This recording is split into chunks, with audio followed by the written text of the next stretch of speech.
Samul MP and the Honorable Dr. Ojambo Oundo MP. Honorable members, the aforementioned members will await the appointment of senators to the mediation committee for the committee to be fully constituted for purposes of commencing the mediation process. Once I receive a message from the Senate to that effect, I'll convey the same to the House. Thereafter, the mediation committee will embark on an attempt to develop a version of the bill for consideration by the Houses of Parliament in accordance with Article 113 of the Constitution. The House is accordingly guided. Thank you. Yes, Honorable Pokose. Honorable Speaker, Article 149 of the Constitution provides that within 14 days after a vacancy in the office of the Deputy President arises, the President shall nominate a person to fill the vacancy, and the National Assembly shall vote on the nomination within 60 days after receiving it. Honorable Speaker, recently in passing the special motion for impeachment of the Deputy President, you guided us that we required at least 233 of us, being two-thirds of the members of this House, Order, Honorable Pokose. to pass this motion. And you jumping the gun? No, I'm just seeking your guidance, Honorable Speaker, Okay, whether we need the same threshold in this case. Okay, go on. So, Honorable Speaker, is the same voting threshold applicable in this case? I seek your guidance following your communication from the Senate. You are still jumping the gun. Okay. We have a communication from the Senate which requires no comment. Okay. When I give the next message, that is when you will be able to seek that clarification. Thank you. You are guided. Hold your horses. Next.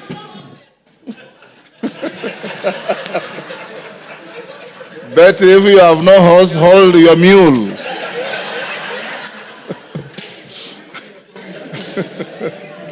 Hold your mule. Order number 3, messages. Order number 4, petitions.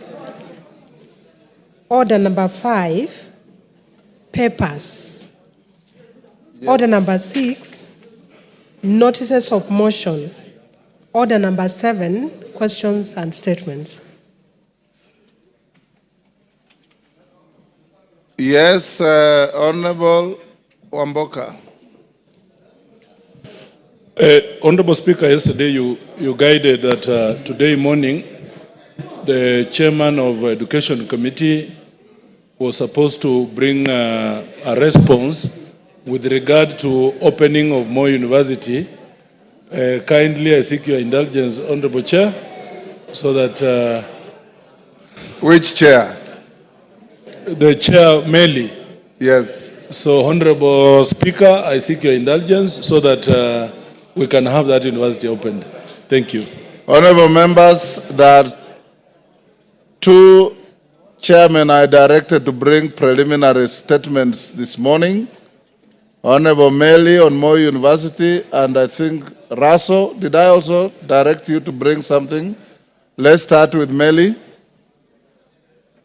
Thank you, Honorable Speaker. Honorable Speaker, I stand here to respond to your direction yesterday that indeed Moi University is in a crisis, and as I submitted the statement from Honorable Wamboka on the issue of the university. However, Mr. Speaker, I received a response which is very inadequate, and it could not address the issues that Honorable Wamboka and this House demanded from the Ministry of Education, and more importantly from the PS. And therefore, Honorable Speaker, it would be good that I redirected again that all the salient issues that were raised in the statement be addressed, because it was such a generality that it could not address those particular issues. So I decided not to read that particular statement, and I took it back to the ministry. Thank you, Honorable Speaker.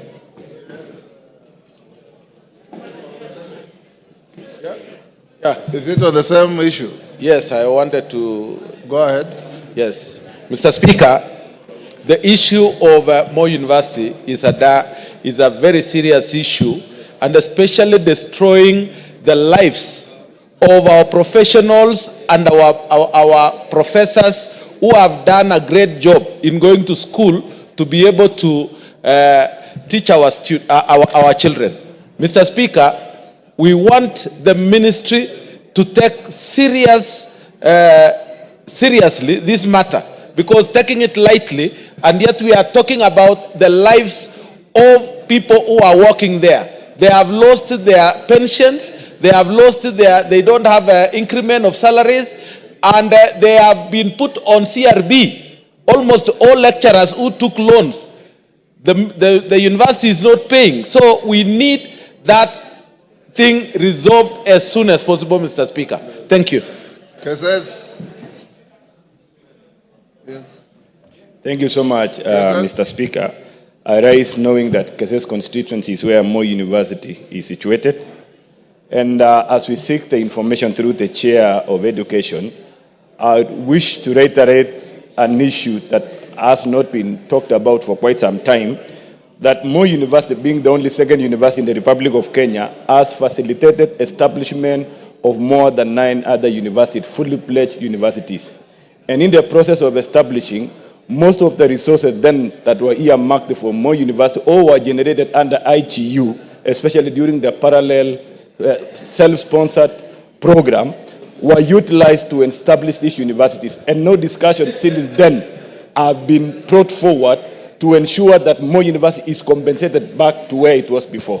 And I want to raise this one, that the committee, as they are looking at, they should also be able to tell us how much resources were channeled out or were siphoned out to establish the other universities, and no discussion has been discussed to ensure that Moi University is reinstated back to where it was. Order, Meli, you are out of order. A university opening another campus elsewhere does not amount to siphoning money.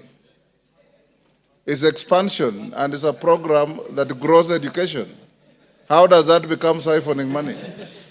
Thank you. Maybe, okay, I withdraw that statement. But Yes. still, the point here, Mr. Speaker, is that the Committee on Education should be able to come up and inform this Honorable House what shall then be done. I know for a fact Yes. that Moi University produced Kakamega Most University. That Most then produced Kibabi. That has nothing to do with siphoning money at all. Yes, Ocheng? Yes. Ocheng? The Honorable Speaker, the issue of Moi University is already saddening, Mr. Speaker. Mr. Speaker, that the university is closed and there's no urgency, there is no effort towards reopening it immediately, Mr. Speaker, it's a scandal. Mr. Speaker, as the ministry and as the committee concerned brings a proper statement to this, Mr. Speaker, could they tell us the root cause? If it is tribalism, let us be told so that that is sorted out. If it is ethnicity, if it is bad management, let us be told that that is sorted out. If we will not run that university if you don't get to the root cause of the problem, Mr. Speaker. Mr. Speaker, it's such a deep rot that any assuaging or any boil lancing will not help. Let's get to the root of the matter, Mr. Speaker. Let the committee dive into this matter and deal with it squarely. But as when they are teaching, Mr. Speaker, could we get a date, a definite date when the children, the students will go back to school, Mr. Speaker? Thank you. Deputy Speaker. Thank you, Honorable Speaker, for allowing me to be able to speak on this point. The issue of Moi University is very simple and it's in public knowledge. Moi University was one university. Then what it did is it took loans and invested in building a satellite university, which is now Eldoret University. It also built Maseno. It also built another one in Karatina. It also and other places. So what happened is they put in their resources into those universities. Then unfortunately for them, those universities received charters and became independent and went with their money. And therefore they were left with no resources at all. Then what happened is that those universities, once they received their own charters, they decided to hire their own human resources and sent back all the employees back to Moi University. So Moi University now is left with human resource glut that is full over there. They also have debts that they are not able to pay. And so the only way to save Moi University is for the National Treasury to agree to put in resources, pay off the debts, and recapitate Moi University. Another challenge with Moi University is it has a capacity of 14,000 students. But at the moment, under the COOPS program, they only get 5,000 students. With 5,000 students, they are not capable of being able to run, even to break even. They need a minimum of 10,000 students to be able to receive sufficient resources to be able to run the university. So we need to just look at it pragmatically and decide that money has to be put into Moi University for it to come back on its feet. Thank you, Honorable Speaker. Is that Nabi? Nabi Nabwera? Thank you, Mr. Speaker. I have 4 points to make on Moi University. And I'm making this point as an alumni of Moi University. Point number 1. Yes, of Moi University. Point number 1, Mr. Speaker, unless we address the governance issues in Moi University, we are lying to ourselves. The issue about Moi University is governance. Number 2, Mr. Speaker, it is very disheartening that Moi University, with more than 3,000 hectares of land, which one of us in here has taken over and is stealing that land without paying Moi University. Truth be told. Number 3, the assets of Moi University. Order, Nabi Nabwera. That general statement casts aspersions. Take your seat. Casts aspersions on the entire house. When you say one of us in this house, order, members. Order. Rindikiri, take your seat. When you say one of us in this house is tilling 3,000 acres of Moi University, one of us includes the speaker. I am not doing any such thing. Yes. I'm doing no such thing. So you must be responsible for what you are saying. If you have no facts, that statement will be struck off from the Hansard. Mr. Speaker, yes. I promise to come with evidence, then I will name the person. When will you bring the evidence? 2 weeks. On the first day of on the first day of resumption after the short recess, Mr. Speaker, you must bring evidence to the House. Yes, I will. Go on. I undertake. The third point, Mr. Speaker, on the issue of students' capacity of Moi University. It has something to do with how well the university is run. There is nothing KUSP can do. If the students know Moi University is poorly run, they will not apply to go to that university. They cannot be forced to go to a university which is poorly run. Therefore, Mr. Speaker, I'm calling upon the Minister of Education and especially the Council of University Education to do its role of quality assurance, to do its role of ensuring that they supervise the university so that that university goes back to where it was. Thank you, Mr. Speaker. Yes, Kainan. Thank you, Mr. Speaker. Mr. Speaker, as alumni of Moi University, and as the first alumni ever to be elected to a public office, Mr. Speaker, I'm actually shocked, dismayed, and flabbergasted to see that giant institution today struggling. Mr. Speaker, we must call a spade a spade. Mr. Speaker, during our time, Moi University was everything in terms of infrastructure, in terms of academic excellence, in terms of everything. Mr. Speaker, will I be right without appearing not to be preemptive? Taking into account the circumstances that we have an ad hoc committee, not the education committee alone, an ad hoc committee that will bring together the best minds from this House, Mr. Speaker, to investigate the circumstances that has grounded Moi University to where it is, and Mr. Speaker, and suggest remedial measures, Mr. Speaker, as it is. As somebody has rightly alluded, Mr. Speaker, the problem is not even funding alone. The problem is chronism.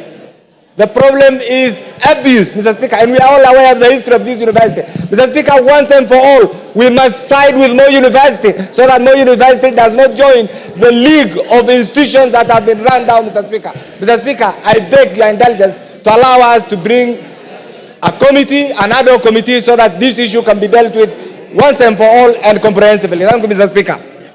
Yes, Mandazi. Give Mandazi. Thank you so much. Speaker, as one of the graduates of Moi University, I'm really disappointed with the way the university is being managed as at now. Mr. Speaker, I got the name Mandazi from Moi University when it was a university then. I want to say, Mr. Speaker, what Moi University is suffering is issue of governance. Number two, Mr. Speaker, management in the university has to be sorted out.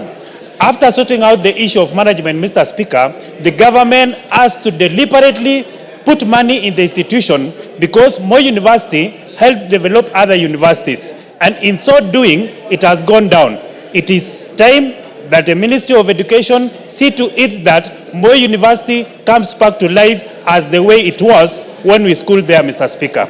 Otherwise, I want to support that Moi University is taken back to where it was when we schooled there, and that is where I got the name Mandazi, because I was selling Mandazi to other university students, including Majority Leader from the Senate, including the Honorable Cecilia Ngitit. That is where I got Mandazi, and then it was a school, it was a university, and students who graduated from Moi University, including myself, were respected then. Today, it is not a university like it was before. It is time that East House considers putting money into the same university so it can develop and be a university that was before. Thank you, Speaker. Honorable members, Chairman Meli, what you have attempted to say on Moi University is not only inadequate but unacceptable to the House. As you can see, what your colleagues are saying. This House will be sitting up to the afternoon. At 2:30, you must bring information from the ministry when this university is opening. At 2:30. Adequate or inadequate, you must tell the House when this university is opening. Parents go through serious soul searching to help their children maintained and sustained in institutions. And we cannot, as a responsible House, procrastinate on this matter anymore. Yes, Meli? Mr. Speaker, I do agree with you wholeheartedly, and even the issues raised by members. But when a ministry official or a PS gives a two-paragraph statement on such a serious matter, it is actually belittling the House.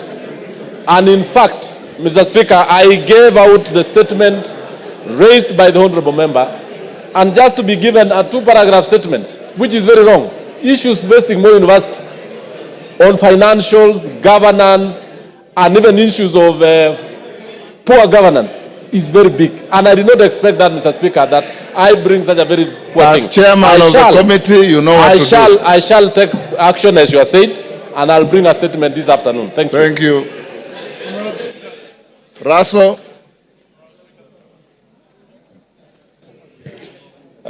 Thank you very much, Honorable Speaker. Honorable Speaker, the statement that was raised yesterday by Honorable Chonga from the floor of the House, there is enough evidence that what the Honorable member raised, the county commissioner, the DCCs, all of them are aware. And indeed, that family, because they don't have enough,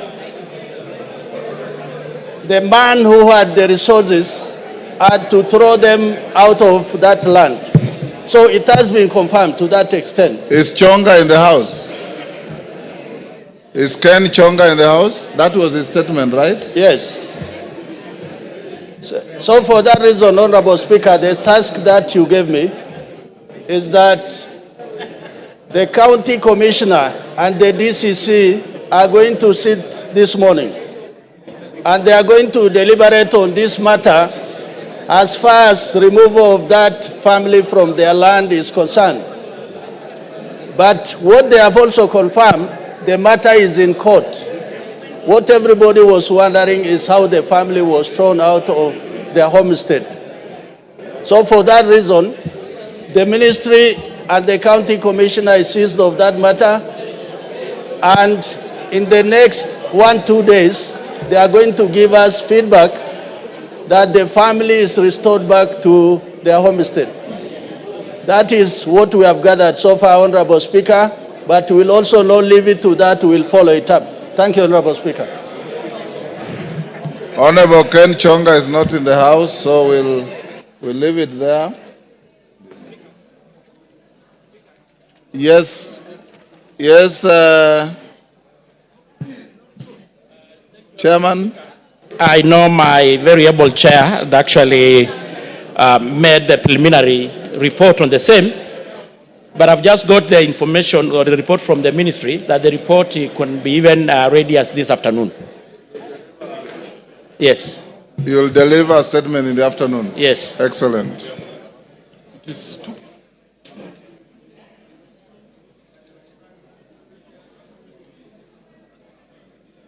Member for Moyale, Jaldesa Guyo.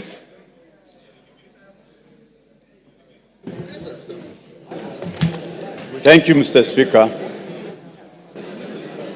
Honorable Speaker, pursuant to the provisions of Standing Order 44-2C, I rise to request for a statement from the chairperson of the Departmental Committee on Internal Security and National Administration regarding the reopening of Illo Gold Mine in the Bale Moyale constituency. Honorable Speaker, in 2023, the residents of Moyale discovered traces of gold in the Illo area of Dabel, Marsabit County, following a prolonged drought from 2021 to 2023, during which pastoralists lost more than 80% of their livestock. The discovery of the Illo Gold Mine offered a new lifeline and an alternative means of livelihood for the community. However, in March 2024, a disagreement between two Atseno miners resulted in the tragic loss of lives. Consequently, the Ministry of Interior and National Administration ordered a 30-day closure of the gold mine, citing insecurity and the absence of proper administrative and structural structures to manage the site for the welfare of the community and other stakeholders. Honorable Speaker, since the closure, several positive developments have taken place. Community organizations have transformed into cooperatives to oversee the administration and management of their natural resource. Unfortunately, it's alleged that some members of the security agencies have begun engaging in illegal mining activities in the area, providing misleading response to justify the continued closure, thereby excluding the residents and benefiting from the residents from benefiting from the situation. In September 2024, Marsabit County leaders met with the Cabinet Secretary for Ministry of Interior and National Administration to discuss the reopening of the Illo Gold Mine and other security concerns. Although there was an unanimous agreement to reopen the mine, just 2 weeks later, the Cabinet Secretary extended the closure by another 30 days, further disadvantaging the local community. Honorable Speaker, it's against this background that I request for a statement from the chairperson of the Departmental Committee on Internal Security and National Administration on the following. 1, a report on the status on progress towards the reopening of the Illo Gold Mine. Number 2, actions being taken by the Ministry of Interior and National Administration to facilitate the reopening of the Illo Gold Mine, along with the implementation of necessary administrative and security structures to safeguard lives, property, and the welfare of the local community. And finally, efforts to ensure that the cooperative established by the residents are recognized by the legitimate as single minors. Thank you, Mr. Speaker. Order, honorable members. Clerk will go back to order number 3. Order, members, take your seats. Order number 3, messages. Members on their feet, take your seats. Order, honorable members, take your seats. Honorable members, I have a message from the President on the nomination of Professor Kithure Kindiki, EGH, to fill the vacancy in the office of the Deputy President of the Republic of Kenya. Order. Order, members.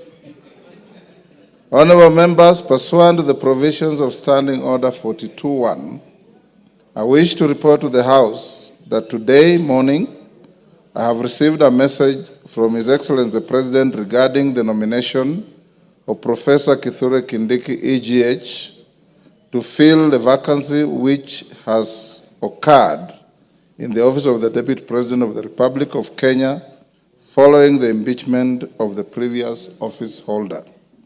Honorable members, as you are aware, Article 149(1) of the Constitution provides as follows, and I quote, "Within 14 days after vacancy in the office of the Deputy President arises, the President shall nominate a person to fill the vacancy and the National Assembly shall vote on the nomination within 60 days after receiving it." Honorable members, as you are aware, for a person to hold the office of Deputy President, the person must meet the requirements specified in Article 148, as read together with Article 137 of the Constitution. In the message, His Excellency the President indicates that as a prerequisite to the nomination, he sought and received confirmation from the Independent Electoral and Boundaries Commission, IEBC, that the candidate is qualified to vie for election as a member of Parliament in accordance with Article 137(1) of the Constitution. Further, His Excellency the President confirms that he has sought and received clearances from the following institutions with respect to the candidate. 1, the Kenya Revenue Authority, KRA. B, the Ethics and Anti-Corruption Commission, EACC. C, the Directorate of Criminal Investigations, DCI. D, the Higher Education Loans Board, HELB. And E, the Commission for University Education. Honorable members, in a testament to the foregoing, His Excellency the President has annexed the following documents in relation to his nominee.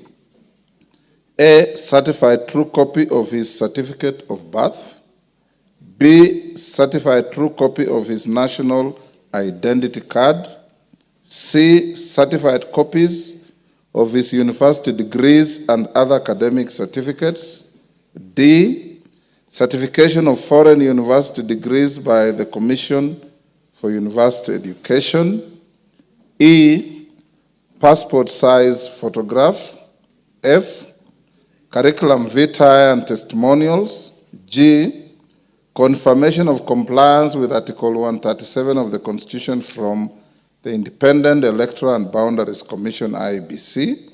H, confirmation of citizen status by the National Registration Bureau, Office of the Registrar of Persons.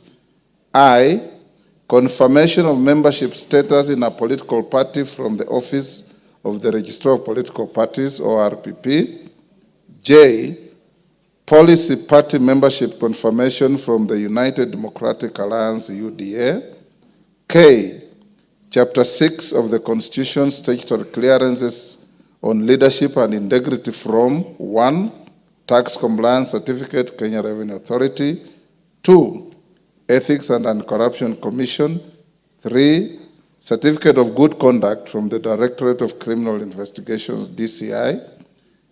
4, compliance higher education loans board. And 5, credit report and certificate of clearance from the Credit Reference Bureau. In view of the foregoing, honorable members, and having perused the attached documents, I am satisfied that the candidate meets the requirements under Article 148 as read together with Article 137 of the Constitution to fill the vacancy in the office of the Deputy President. Consequently, the nomination is properly before the House for purposes of the decision required under Article 149(1) of the Constitution.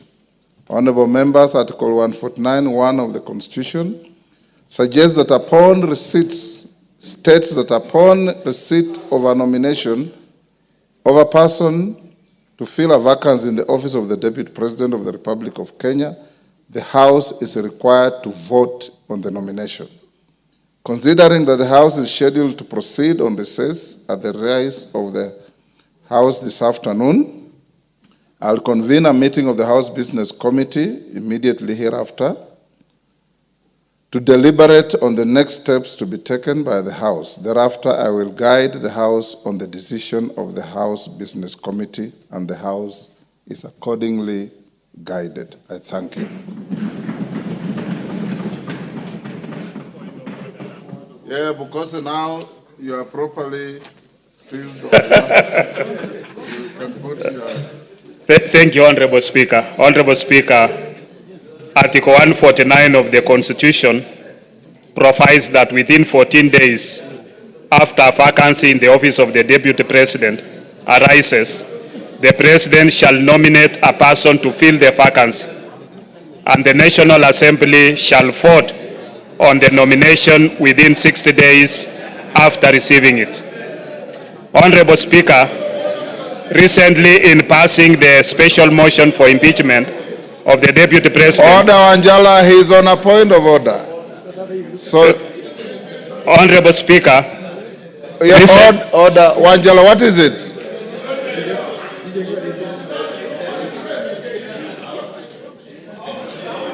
Order, Honorable Shinali. Order, Honorable Shinali, will you be upstanding? You are not properly dressed. You go and dress in a proper manner and come back. Who else? Honorable Zahir. You are no. Him is a Muslim, is wearing a Friday prayer meeting. There's no problem. Shinali, go and dress up. Go on, Bukose.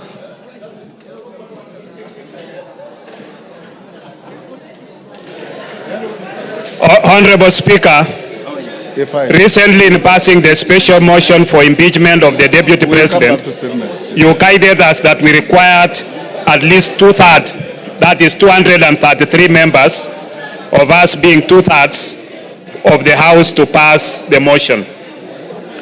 Honorable Speaker, is the same voting threshold applicable in this case? I seek your guidance of the matter. Thank you, Honorable Speaker. Thank you. Honorable Nyikal.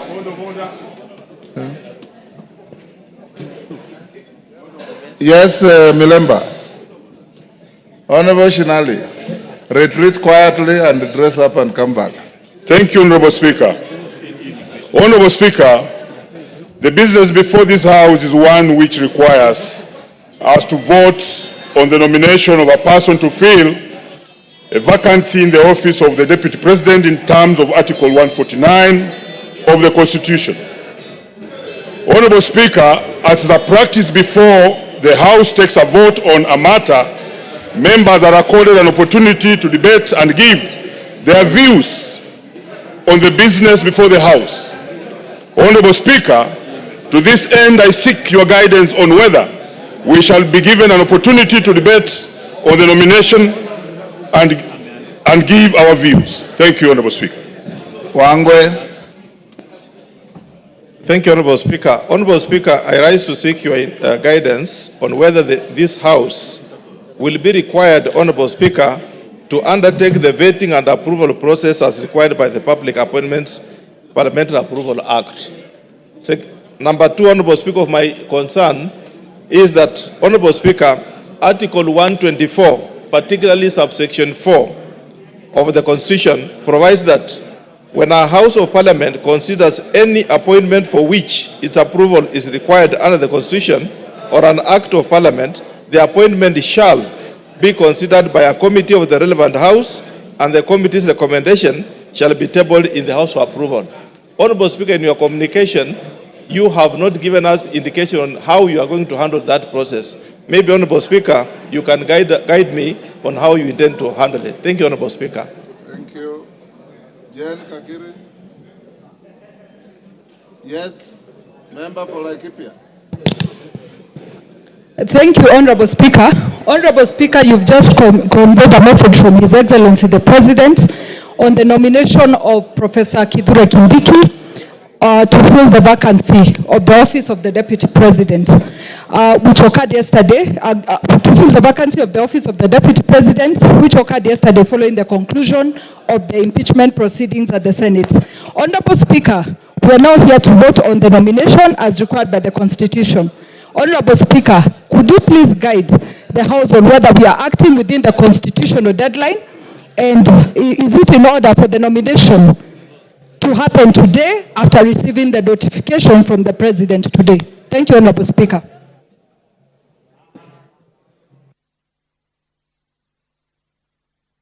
With those clarifications sought by members after the House Business Committee meeting, honorable members, I will now require the Deputy Speaker to come to the chair and carry on with the proceedings. Members of the House Business Committee, move to room 9 for a meeting, whereafter we will resume the proceedings of the House. And I'll guide the issues raised by Honorable Pukose, Jane Kakiri, Wangwe, and Omboko Milemba at the next resumption.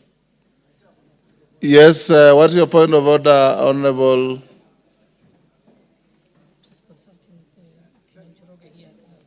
Thank you, Honorable Speaker. Honorable Speaker, I want to join my very good friend, the Honorable Pukose, in seeking your direction, Mr. Speaker, with regard to Article 149 of the Constitution on the appointment of and approval by a vote of the Deputy President. Mr. Speaker. The words of the Constitution are very clear. Yes. It is appointment and vote. And vote. I agree. Approval is not used. Yes, not used, Mr. Speaker. On this article. Mr. Speaker, you know, this Constitution we are borrowed heavily from the U.S. Constitution. The 25th Amendment of the U.S. Constitution, which was passed in 1967, has a similar provision that provides that a vice president shall be appointed, shall be nominated by the president and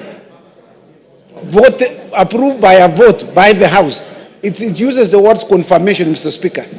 Previously in the United States, Mr. Speaker, before the 25th Amendment, there was no similar provision. In fact, there was in the past, before 1967, there was a cumulative of 37 years when there was no vice president, when one either passed away or one was appointed as became the president. And so, Mr. Speaker, we would like you to express yourself with regard to this issue. What is the threshold? On the removal of the Deputy President is 2/3. So is the approval or by vote of the Deputy President 2/3? Because it's not provided in the Constitution. Honorable Chepkonga. Yes. If you are paying attention, you are saying exactly what Bukose said. Oh, and you are sitting next to him. No, I walked out, Mr. Speaker. Yes. I walked out. So word for word, what you are asking me to say. He has stolen from me, Mr. Speaker. Yes. Yes, Wamboka. DK, if you want to catch the speaker's eye, there's no provision for you to stand up. You sit and I'll give you. Yes, Wamboka, member for Bumula. Honorable Speaker, as you are aware, Article 118 of the Constitution requires this House to facilitate public participation in its legislative and other business of the House. Honorable Speaker, the issue of public participation is a sensitive matter which has often attracted debate and court challenges. Indeed, our recent experience in considering the special motion for removal of the Deputy President made us even appreciate better the need for public participation. Honorable Speaker, with this in mind, please guide this House on whether we shall be expected to conduct public participation in voting for the nomination to fill the vacancy in the office of the Deputy President. Thank you. DK. Thank you, Mr. Speaker. I'm rising on a point of order, still on the same issue that I need your guidance. Looking at His Excellency the nominee, we just vetted not more than 2 months ago, and that implies not more than 6 months ago. And the questionnaire that is expected is still the questionnaire that we used. Why don't we use the same motion and we use the same output and we just put the motion and we put the question and we finish today? Thank you. Daud. Yes. Thank you, Mr. Speaker. Mr. Speaker, it's great that Honorable Kithure Kindiki has been nominated by the President. My question is, Mr. Speaker, will IEBC have to be involved as the same was done during the election, or it is not a factor in this case? While I congratulate Kithure Kindiki for nomination. Donya, what is it? Mr. Speaker. On the same issue? Yeah, on the same issue. Go ahead. He's saying that we use the same questionnaire that he used as the interior for the position of the Deputy President. He's incorrect because you cannot use the same questions when it is a different docket. He's out of order. Thank Mr. you for Speaker. helping the Speaker. Yes, member for Langata.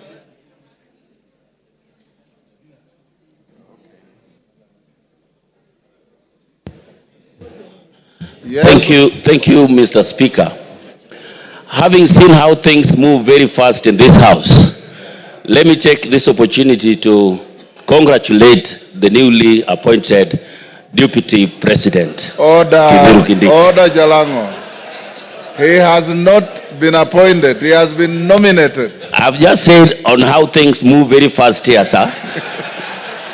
Let me congratulate him.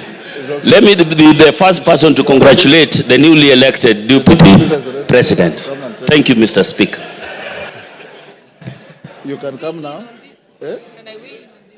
No, come and take the seat. Yes. Honorable members, we'll end this here. I'll make some reasoned direction on those issues raised. I will now ask all members of the House Business Committee, Kainan and your team, to move to room 9 for a meeting. And the Deputy Speaker will go on with the statements. I had not given direction on the member for Moyale's statement. It's committed to the committee responsible and to bring a response in 2 weeks.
Honorable members, we shall now go to statements, and we shall continue with a statement by the member for North Horr, Honorable Wario.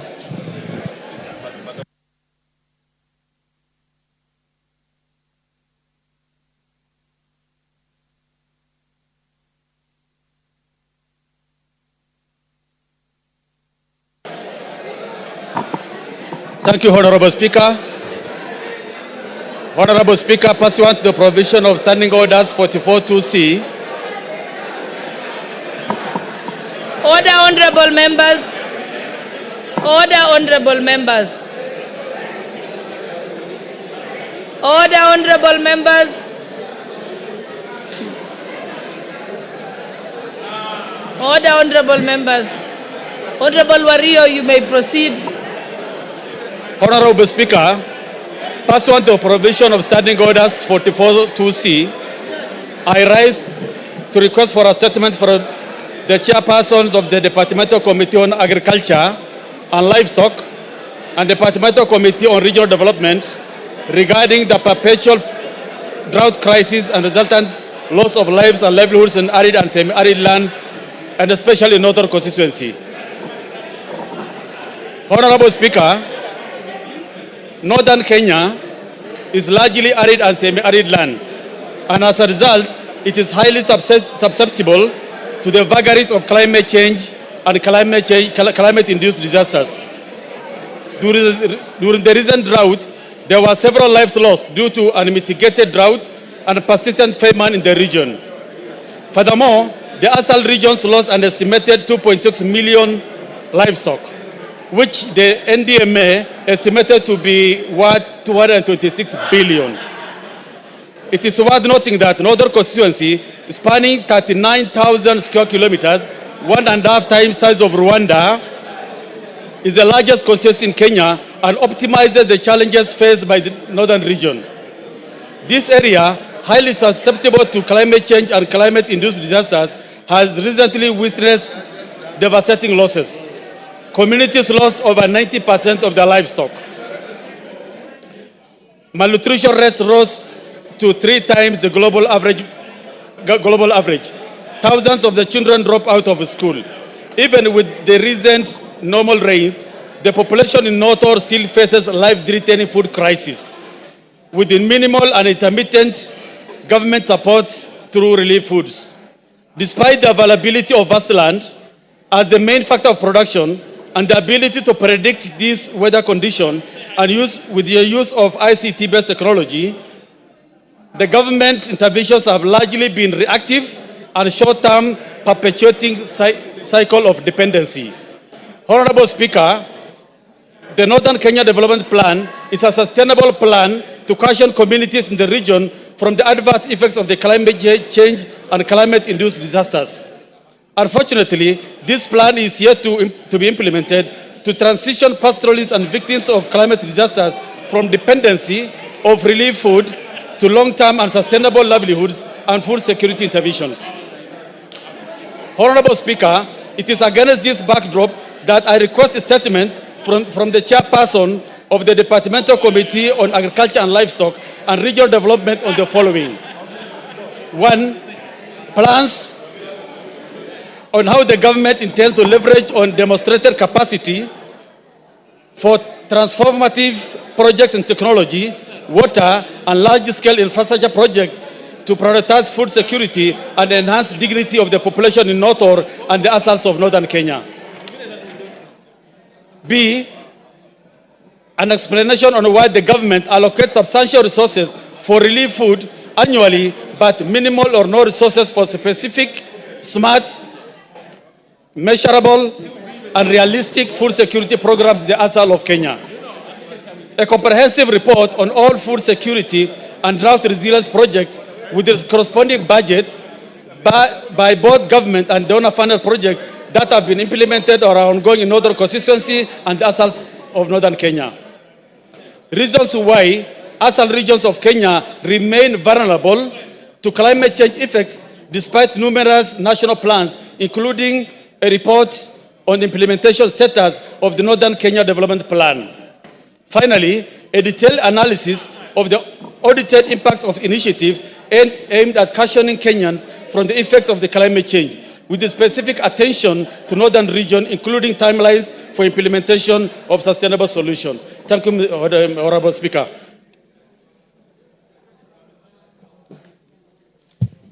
Thank you. That falls under the which committee?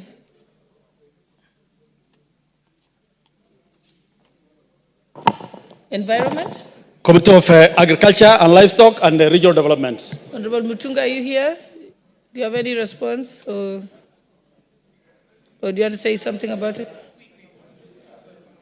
Honourable Speaker, we can promise to get a response in the next 2 weeks, soon after the recess.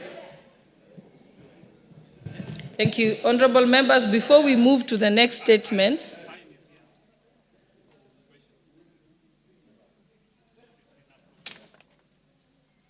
yes, I will come to the questions. What I want to do is, before we continue with the statement, the answers to the statements,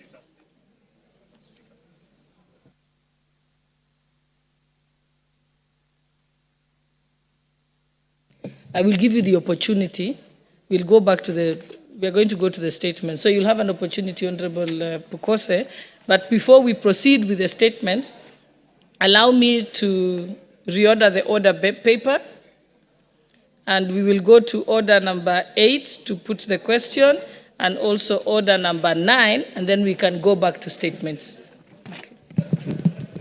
So, honorable members.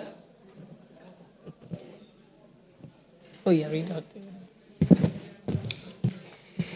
Order number 8, the Community Health Workers Bill, National Assembly Bills number 33 of 2022, second reading. Question to be put. Honorable members, I now put the question that the Community Health Workers Bill, National Assembly Bill number 53 of 2022, be read a second time. Will as many as of that opinion say aye? Will as many as of the contrary opinion say nay? The ayes have it. Next order. A bill for an act of parliament to make provision for the training, registration, and licensing of community health workers, to regulate their practice, to provide for the establishment, powers and functions of the Community Health Workers Council of Kenya, and for connected purposes. Order number 9, motion, consideration of the mediated version of the Sugar Bill, National Assembly Bills number 34 of 2022. Question to be put. Honorable members, I now put the question that pursuant to the provisions of Article 113(2) of the Constitution and Standing Order number 153, this House adopts the report of the Mediation Committee on the Sugar Bill, National Assembly Bill number 34 of 2022, laid on the table of the House on Wednesday, 16th October 2024, and approves the mediated version of the Sugar Bill, National Assembly Bill number 34 of 2022. Will as many as of that opinion say aye? Aye. Will as many as of the contrary opinion say nay? The ayes have it.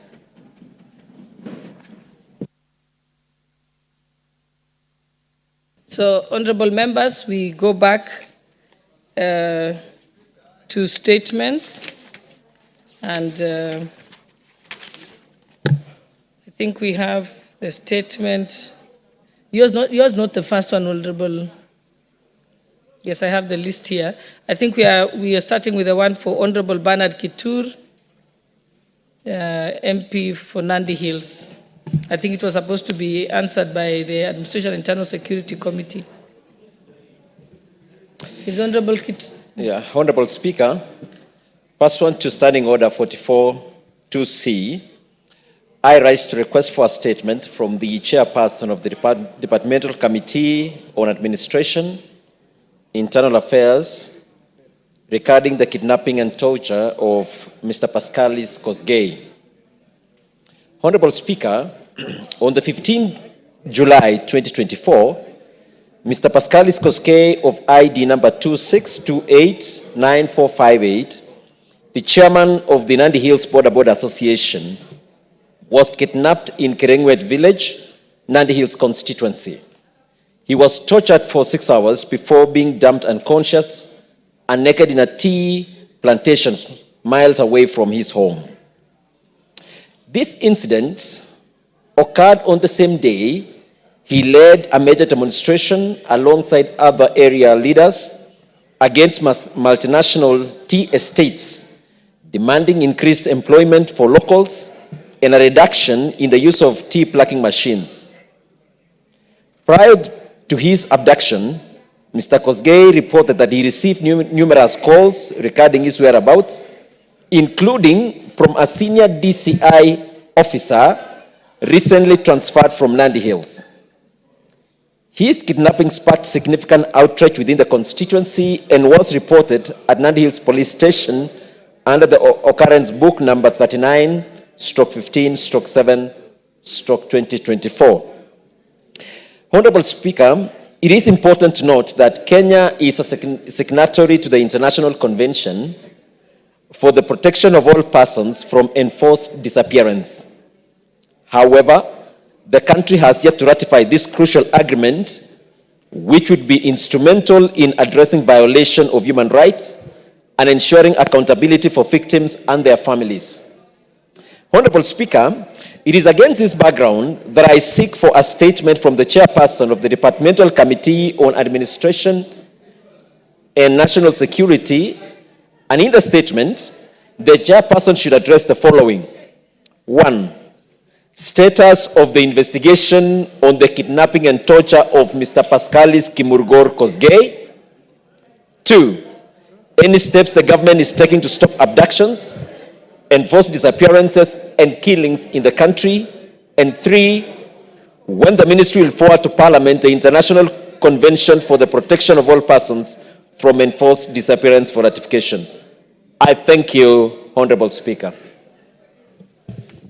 Chairperson for the Administration and Internal Security, Honorable Russo, you are speaking on behalf of the chair. You may proceed. Thank you, Madam Speaker.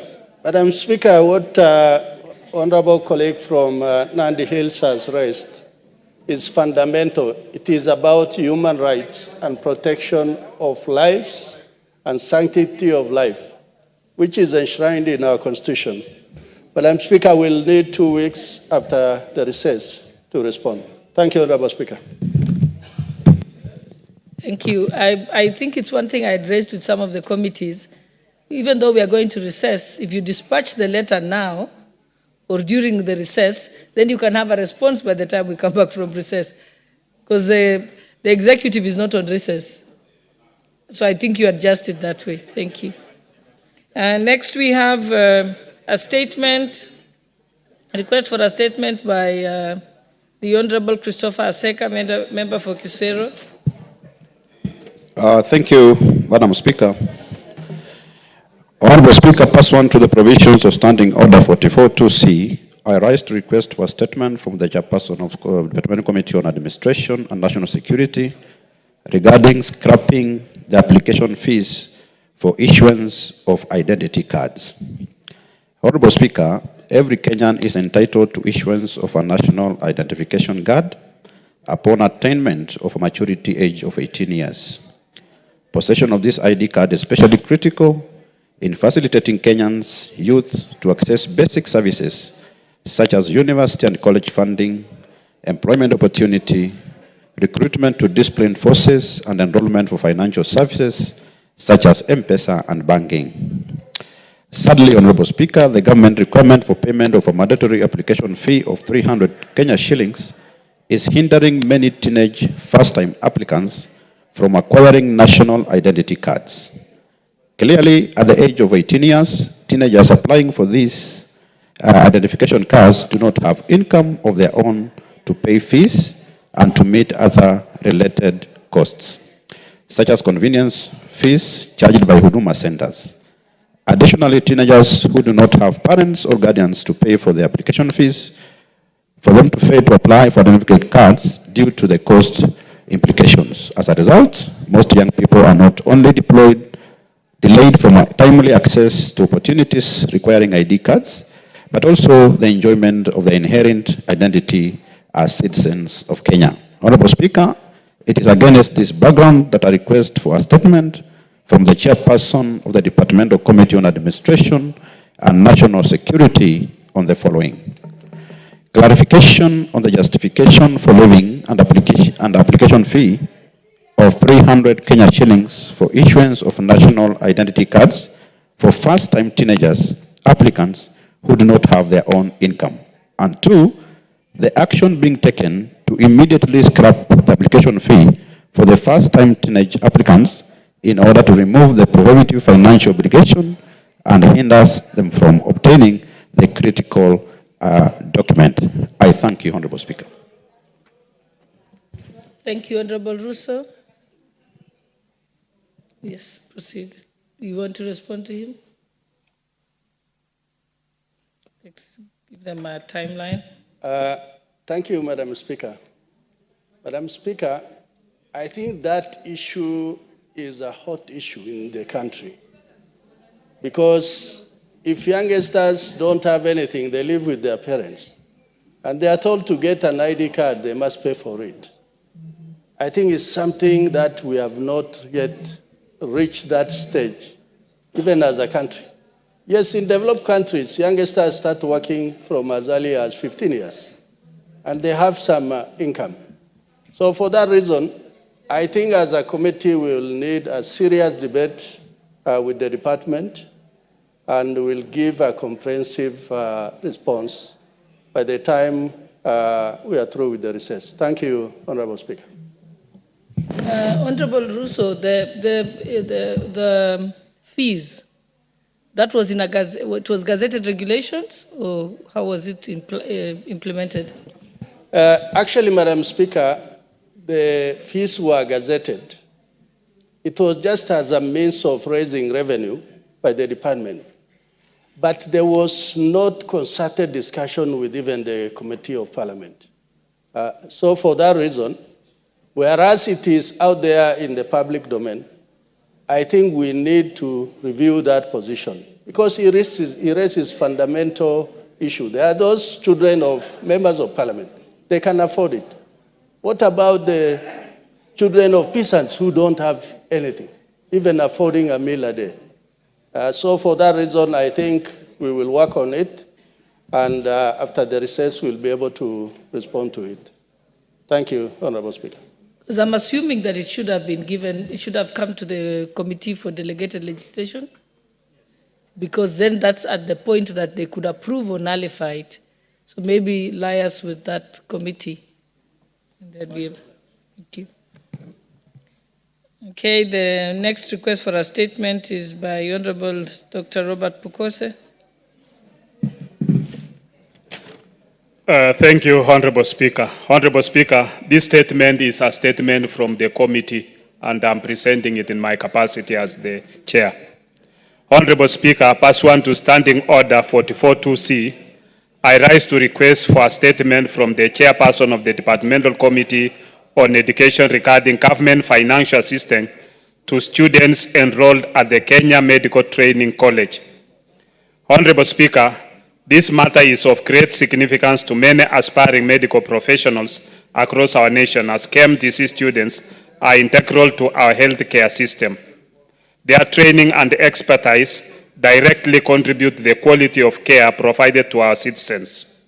Ensuring that these students receive adequate financial assistance is essential not only for their success but also for the future of healthcare in Kenya. Honorable Speaker, it is against this background that I seek for a statement from the chairperson of the Departmental Committee on Education on the following.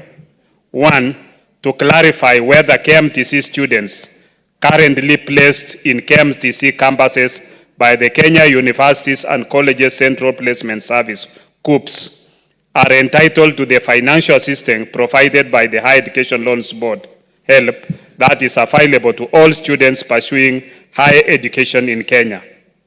Two, indicate if KMTC students are eligible for student loans offered under the purview of the Ministry of Education, and if so, when will they receive financial assistance, including student loans under the new funding model being introduced by the Ministry of Education. Three, state whether the Ministry of Education continues to allow the Ministry of Health through KMTC to collaborate with the Higher Education Loans Board in dispersing students' loans to students at medical training colleges as has been practiced previously.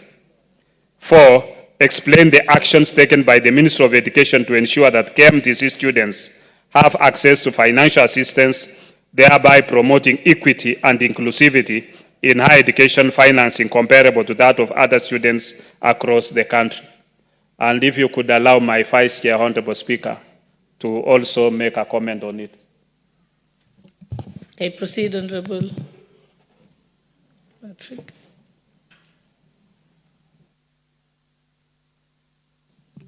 Thank you. Thank you, Speaker. Speaker, I like to support my chairman on seeking that statement because, Speaker, we were in this house when you approved that students who go to KMTC will from now on be admitted through COOPS, like other students who go to universities. But, Speaker, it's a bit logic why they go through COOPS and then they don't benefit from government financing like university students through HELP.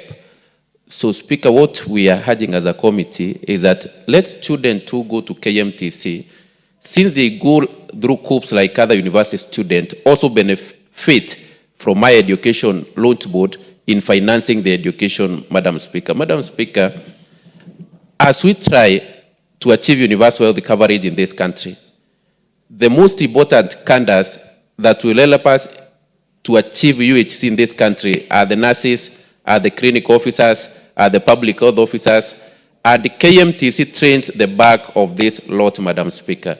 So for us, it's just a request that let those who go to KMTC also be beneficiaries of Higher Education Loans Board, Speaker. Thank you, Madam Speaker. Thank you, Chairperson for the Education Committee.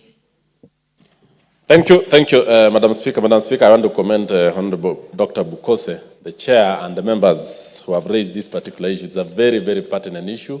And I think as the rule requires, mid-level colleges and universities, students in the Republic are supposed to get loans, scholarships through the Higher Education Loans Board and also University Funding Board.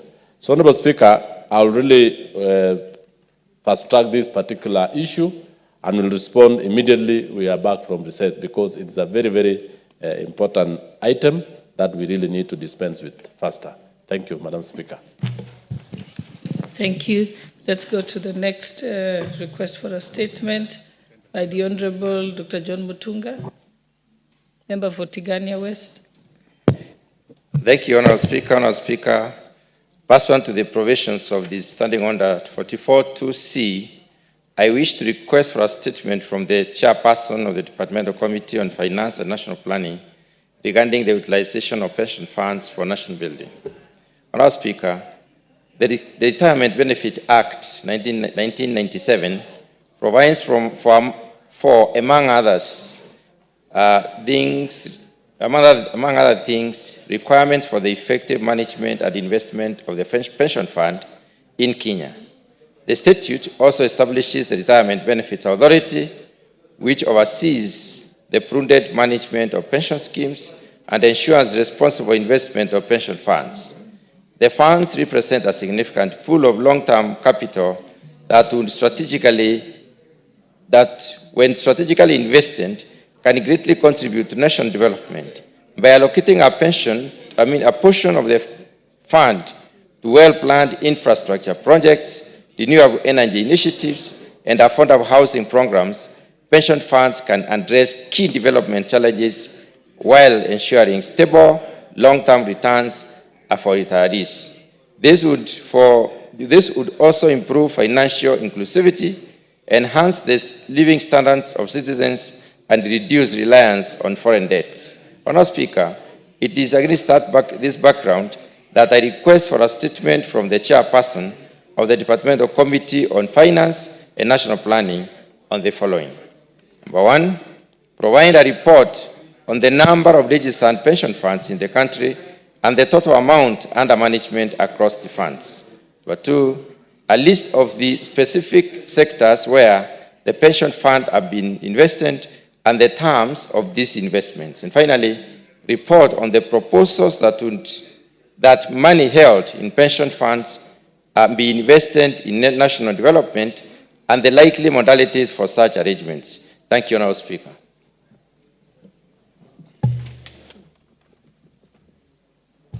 The chairperson for the Committee on Finance and National Planning, Honorable Kuria. Thank you, Honorable Speaker. Honorable Speaker, I want to thank the Honorable, my colleague, the Chair for Agriculture, Mutunga, for requesting for this statement. And I think the committee will endeavor to go far beyond the statement sought. Honorable Speaker, the savings, pension savings as a percent of GDP in Kenya is between 10 and 15%. And this is way lower than the global average of around 50 to 100%. So, and maybe one of the reasons why even we lag behind in terms of our pension savings as a percent of GDP compared to countries of equal GDP level, could be that we are not maybe investing these pension schemes as we should.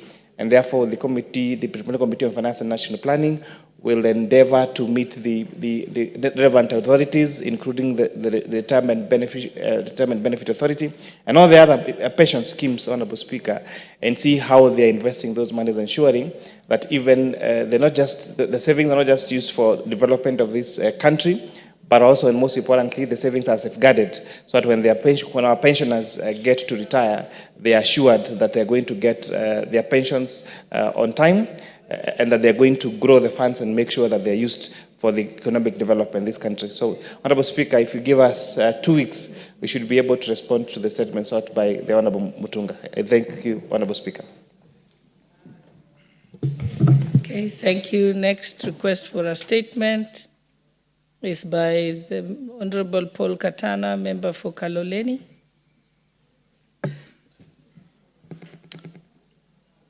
Honorable Speaker, pursuant to Standing Order 44-2C, I rise to request for a statement from the Chairperson of the Departmental Committee on Tourism and Wildlife on elephant invasion in Kayafungo in Kaloleni. Honorable Speaker, Kayafungo is a sacred Giriama shrine set within a natural forest filled with towering ancient trees.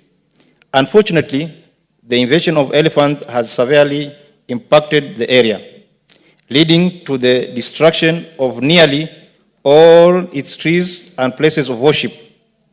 While these majestic creatures are an essential part of our national heritage, they have also become a major source of property damage and fear of residents.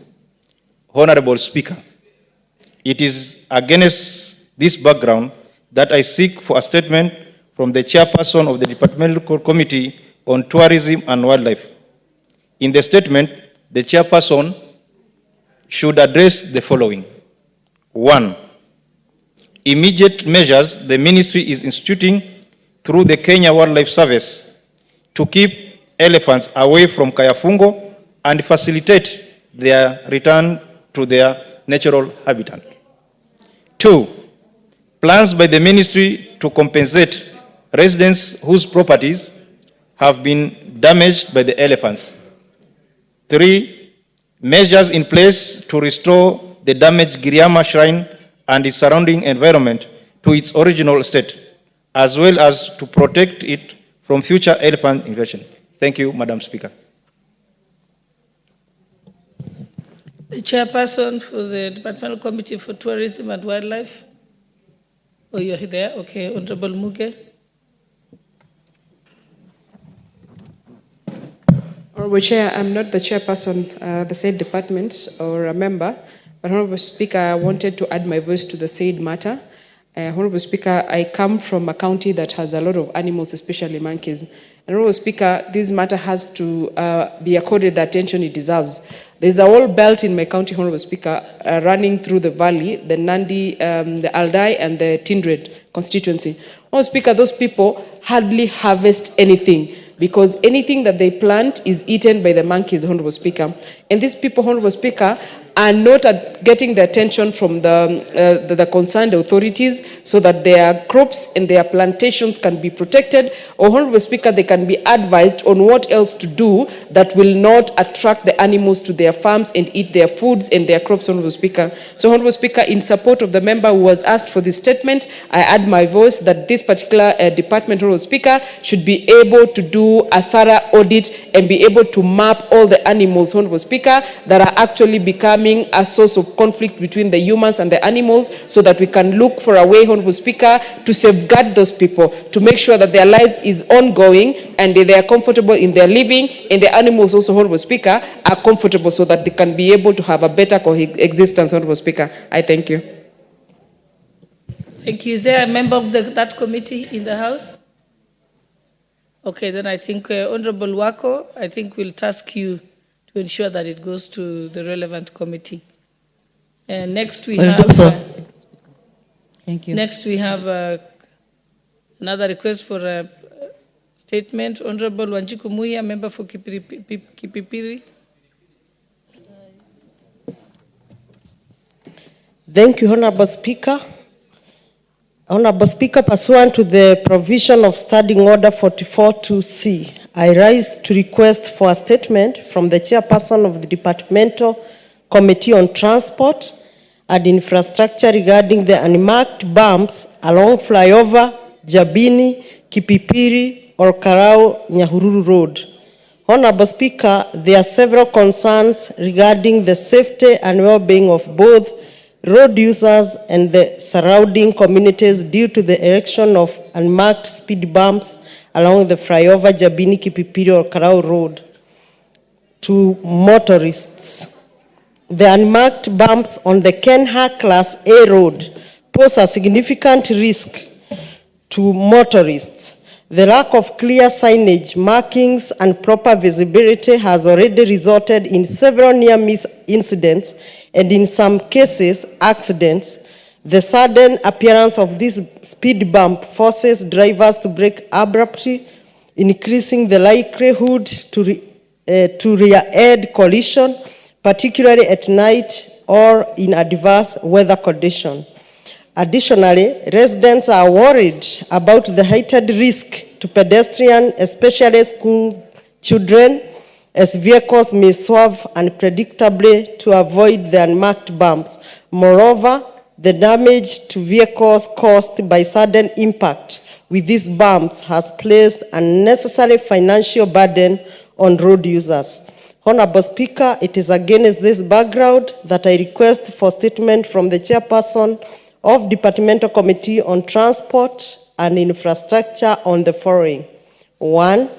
Plans to ensure that all bumps erected along the flyover, Jabini, Kipipiri, or Karau Nyahururu Road are clearly marked and proper signage provided. Action being taken for the, that is 2, action being taken for the provision of proper signage and reflective markers along the flyover Jabini, Kipipiri, or Karau Nyahururu Road. And 3, a report on the exact timeline for marking the bumps and placing signage along the said road. I thank you, Honorable Speaker. And just in one sentence, I want to confirm, like Kipipiri, we have already lost so many souls in a very black spot called Jiret near Kariamu. Recently, we lost a principal from Kiabogo Secondary School, and we have lost many, and particularly near Kinangop, and I know the member will be speaking. The contractor who maintained this road, he maintained and go and leave the road as dangerous as such. Thank you, Honorable Speaker. Okay, Honorable Member for Kinangop. Thank you, Madam Speaker. I, in a special, want to thank my colleague who is a Member of Parliament for Kipipiri, my neighbor. The road that has been mentioned passes through my constituency, fly over to Jabini, then to Kipipiri, all the way to Nyahururu. And that road, Madam Speaker, has become a death trap, simply because the bumps that are in that road are not marked. And Madam Speaker, we have raised this issue numerous times with the Kenya National Highways Authority, and nothing has been done so far. In my very constituency, there's a place called Gadara Ward, a place called Kanamba. And we have lost lives of children in school, going to school simply because there are no bumps. And the bumps that are on that road are not marked. And therefore, I want to support this statement and ask that Kenha quickly or speedily just erect bumps where they're supposed to be and be simply marked, so that then we stop this loss of life. And Madam Speaker, there's some level of complacency when it comes to erecting bumps. You know, you'll hear these people say we cannot erect bumps because it's a highway. But then what is more important, speed or the lives of people? And therefore, Madam Speaker, in a special way, I would want you to emphatically compel Kenya National Highways Authority to erect bumps where they're supposed to be and mark them appropriately. I rest my case, Madam Speaker. Thank you. The chairperson for the Transport and Infrastructure Committee. Any member of the committee?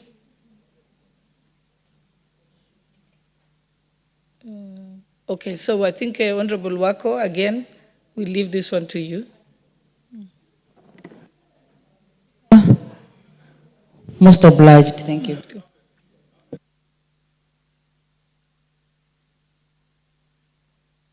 The last statement, we have a statement from the Honorable Member for Chuka, Honorable Patrick Tigwan.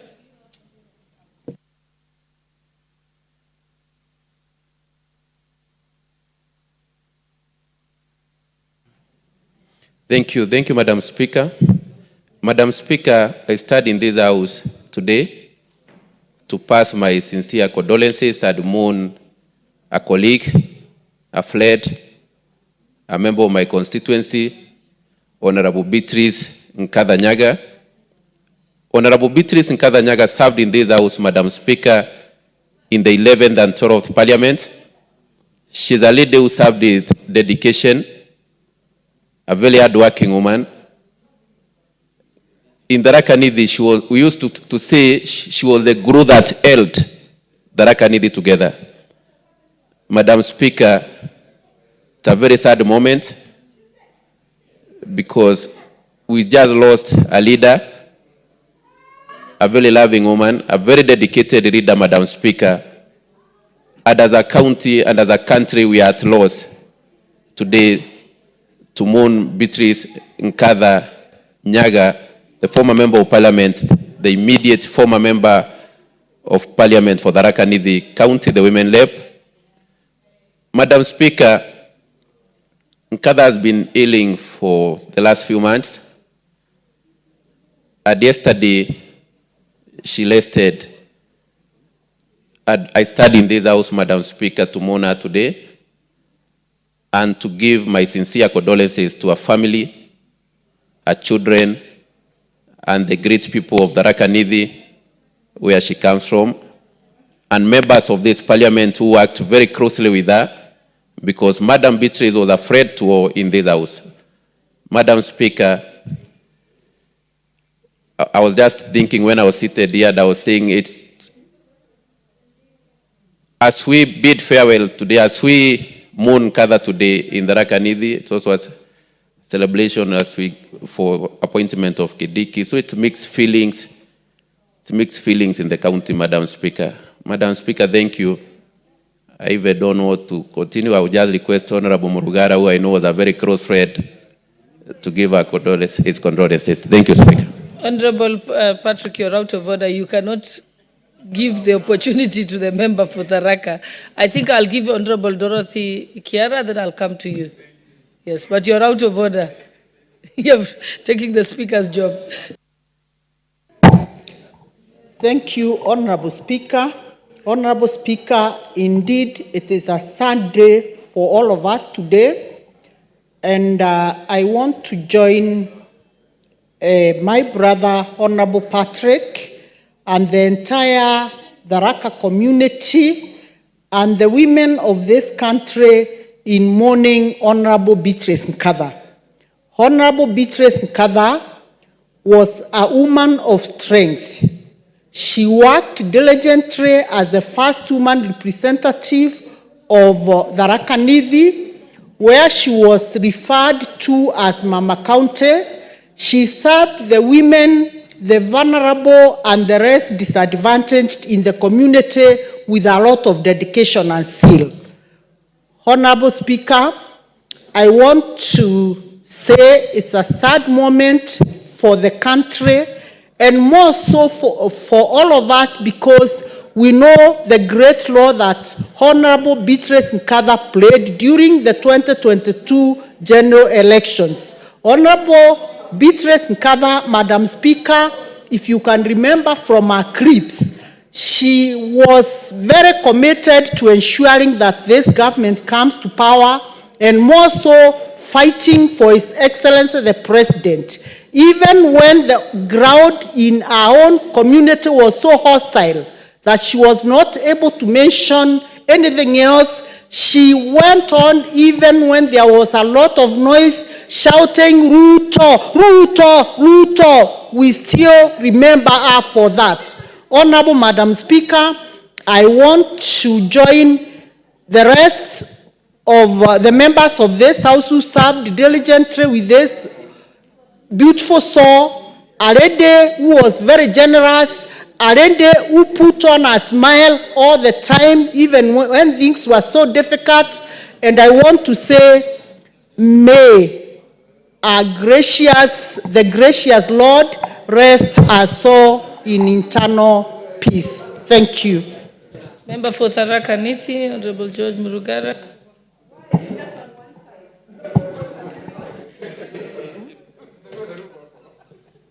I will come to you. I'm just following the order of the names that came here. I can see Honorable Mishi Mboko is next. Yes. You're out of order, Honorable. Proceed, Honorable Member for Tharaka. Thank you. Thank you very much, Madam Speaker. Madam Speaker, allow me to join my colleague, neighbor and countier of Tharaka Nithi, the Honorable Patrick Munene Ntwega, who represents Chuka Igamba Ng'ombe and is the local member of parliament for the late Honorable Beatrice Nkatha Nyaga. May I join him on behalf of the people of Tharaka constituency, Tharaka Nithi County, and all the well-wishers of the country as we relay our unreserved condolences to the family of the late Beatrice Nkatha. Madam Speaker, Honorable Beatrice Nkatha was a lady to behold. She served the county of Tharaka Nithi for 10 years without a blemish. We remember the lady Beatrice Nkatha with nostalgia, and especially as she was the unifying factor of that county, even when things appeared to go south. She spoke for all of us. She loved the county. She traversed that county with like a colossus, and did not discriminate one constituency against another or one people against another people. She loved the children, the students, the elderly, the vulnerable, and she spoke for them without any reservation. Today, a dark cloud hangs over the county of Tharaka Nithi as we mourn this great lady. It also hangs over the country because Beatrice, especially towards the last general election, stood for the entire country. She was one of the most committed servants of the UDA party. She was one of the most loyal persons to His Excellency the President, Dr. William Samoei Ruto. And Dr. Ruto constantly remembered Beatrice and would always ask where she was, what she was doing, and eventually nominated her for the seat of CAS, Treasury, in this republic. We never took that as light as it would appear. in spite of the fact that problems came up with that position of CS. Let me thank His Excellency for that, and also thank him today because he's wiping away our tears by nominating Professor Kithure Kindiki to be the Deputy President of the Republic of Kenya. Professor Kindiki does not belong to Tharaka Nithi, to Meru, or any other. He is a nationalist. He stands in for the entire country, and this is why this House has received that nomination with the zeal, happiness, and accolades as required. Madam Speaker, as I pen off, I have just also lost my mom, the late Lena Gashire Murugara, to whom I am the third born. She was elderly at 88. She has rested. I'm happy that all these members of parliament have actually wished me well and given their condolences to me. And for that, I do sincerely appreciate and thank all of you. Thank you very much. The Honorable Member for Likoni, Honorable Mishimboko.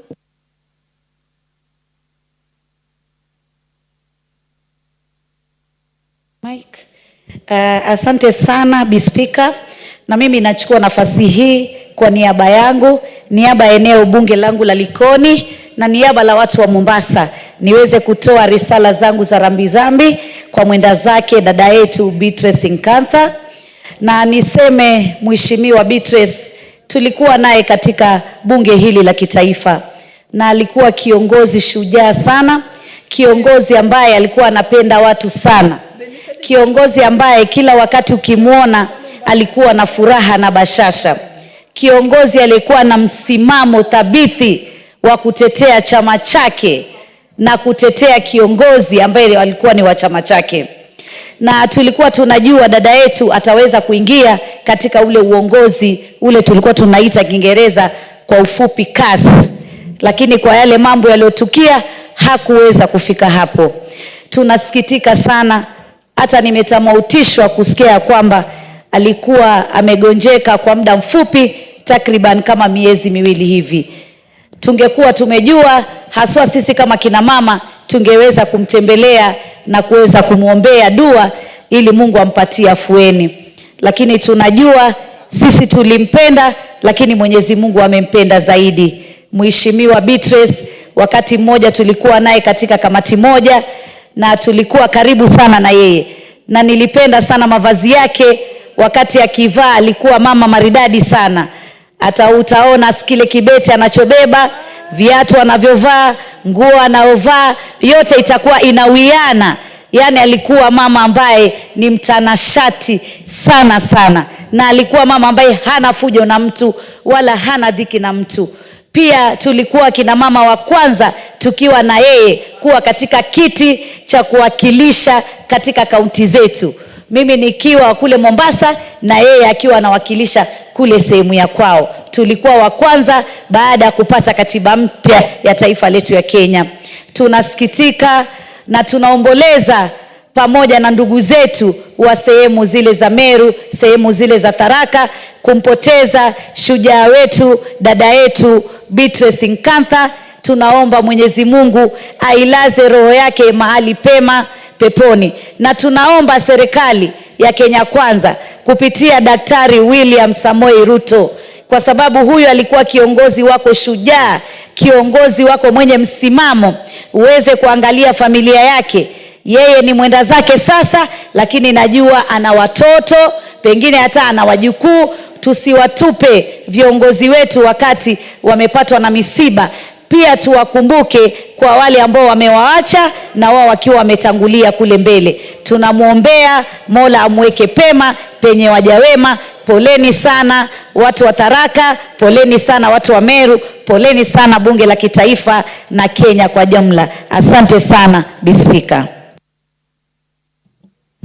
The Honorable Member for Nairobi County, Honorable Esther Pasari.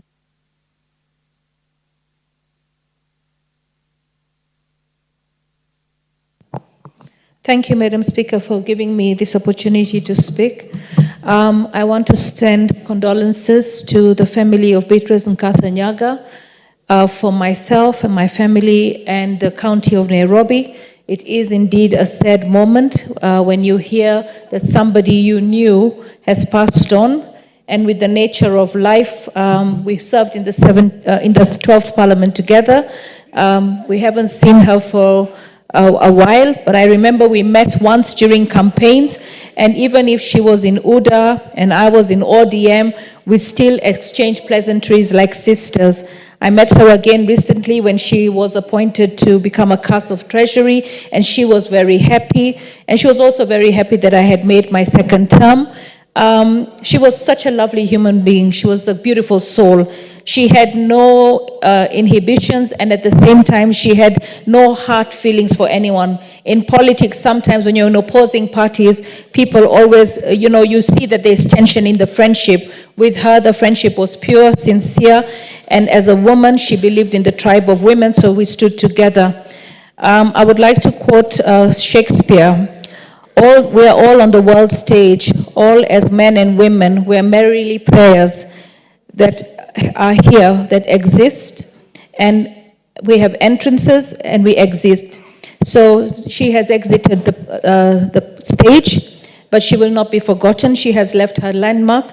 We say sorry to the people of Tharaka Nithi. We also say sorry to the people of Kenya, because as a legislator, you don't just serve your constituency or your county, you make decisions that impact and affect and serve all Kenyans. So as she has exited her stage, we also have seen that we have a nomination of the CS Kithure Kindiki as the incoming deputy president. And we say that the people of Tharaka Nithi have lost with one hand and received with another. But we also recognize that the CS Kindiki is a national figure. He has served in many offices, and he has also served as interior, so he knows that Kenya is one, and we wish him well in his nomination, and we wish this country the best. Condolences to the family. Thank you, Madam Speaker. Honorable members, because I think we need to close this.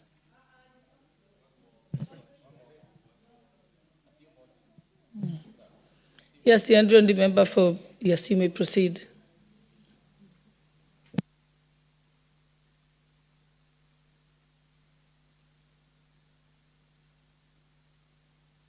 Yeah, I'll give you the member for Tharaka, I'll give you after. You may proceed first, Double N. Thank you, Madam Speaker, for giving me this opportunity to send my condolences to the late Mheshimiwa Beatrice Ngatha from Tharaka Nithi County. I know her personally. We have met in many occasions. Even during the last 2022 campaigns, we were with her in many meetings. And it saddens us this morning to hear about the demise of Beatrice Ngatha. We are here to give our sincere condolences to the family, the children, and the whole community of Tharaka Nithi County for losing such a soul who was a kind person. She was a generous person, and above all, she was very smart, even at heart.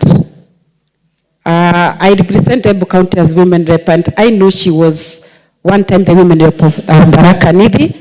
And as women rep in this house, this August House, we are saddened to lose one of us. And we can only pray that indeed the Kenya Kwanza government, the UDA, fraternity, and the entire house, that we shall stand with her and the entire family as we remember her and the entire family. May our soul rest in eternal peace. Thank you. Honorable Nduyo, member for Tharaka Nithi, you'll be the last one. Thank you, Madam Speaker, for this opportunity. Madam Speaker, I've been outside trying to draft something better to present this afternoon, but luckily I got that my colleague has presented this statement to us. Madam Speaker, today is a Sunday and happy day for Tharaka Nithi. Mixed feelings. Madam Ngatha is my predecessor. A lady that I valued, a lady that I honored. When I decided to vie for the seat of woman rep, I was so confused on how I will go about it, because she was like a mentor to me. That's why I even tell my people that I've not come to compete with her, I'm coming to continue from where she stopped. Alende went Binonand, a professional printer that I worked with the provincial administration for close to 26 years. Alende who didn't know the poor and the rich. Alende who left indelible marks, so many indelible marks in Tharaka Nithi County. Madam Speaker, we are sad. Madam Speaker, Nkatha was a very hardworking lady. One of the founding mothers and one of the founding officers and one of the founding politicians of the UDA party. A great friend of Professor Kithure Kindiki. I expected her to be here today with us, to be the leading mother to celebrate this joy that is in Tharaka Nithi today. But unfortunately, Madam Nkatha is not there. We are celebrating this great day, yet we are mourning. I've just talked to the son. It's so sad. But pray that God may give us peace, that God may comfort the people of Tharaka Nithi County, that God may comfort her family. We loved her. May her soul rest in eternal peace. Thank you. So, honorable members, let us rise and for a moment of silence in honor of our departed colleague, Honorable Beatrice Nkatha Ng'ang'a.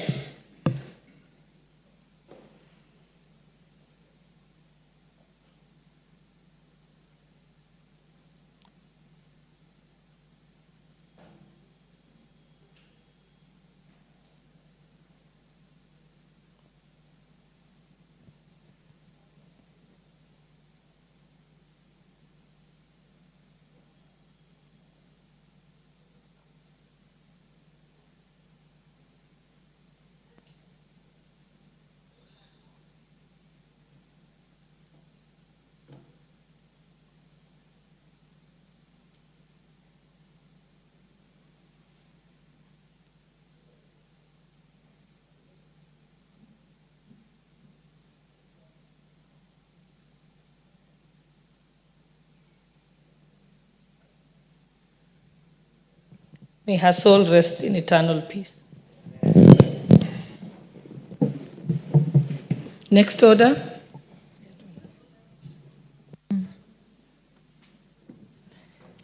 Order number 10, Committee of the Whole House.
Honorable members, order. Honorable members, this is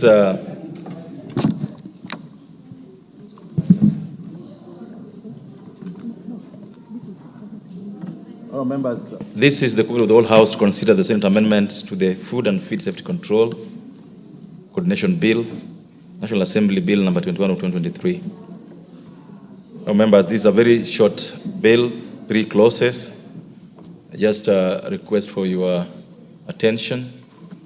What is the majority leader, majority whip?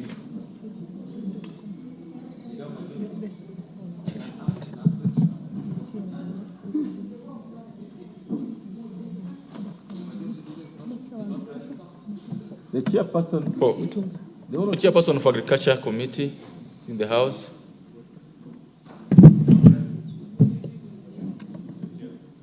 Are you holding brief? Are you holding brief for him? Yes, oh, Chair. Great. Oh, great. Thank you. So let's proceed then.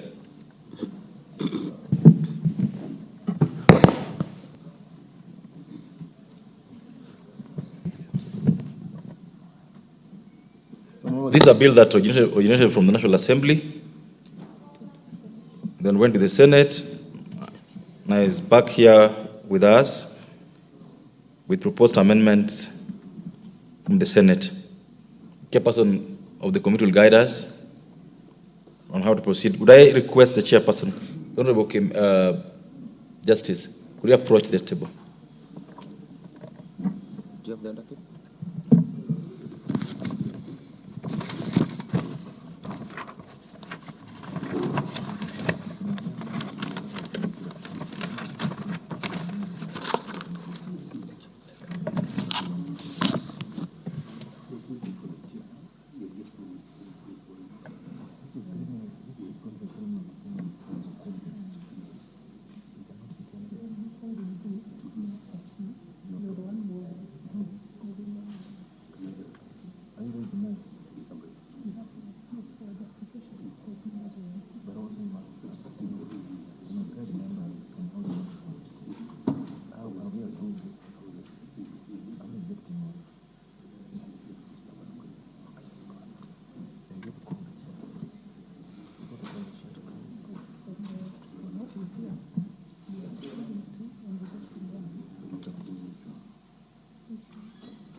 Yes, Honorable Justice Kemei.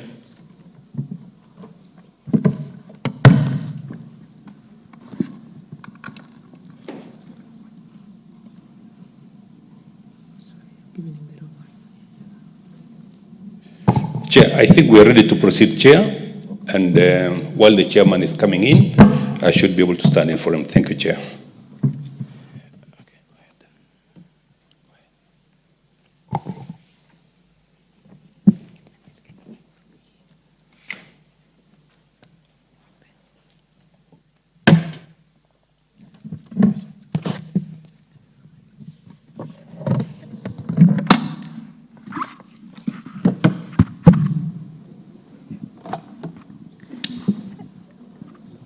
Senate amendments to clause 22.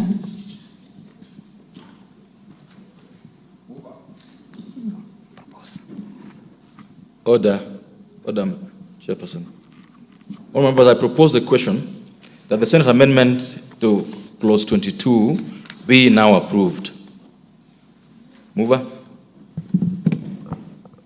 Chair, we looked at the amendment from the Senate, clause 22, and the Chair, after discussing and seeing the merits of the amendment from the Senate, we as a Committee of Agriculture decided to approve the amendment from the Senate. Thank you, Chair.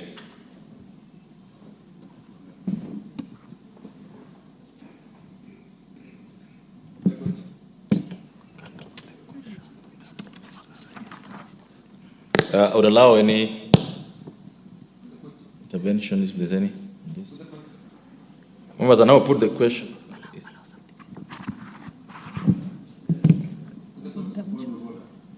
Is there?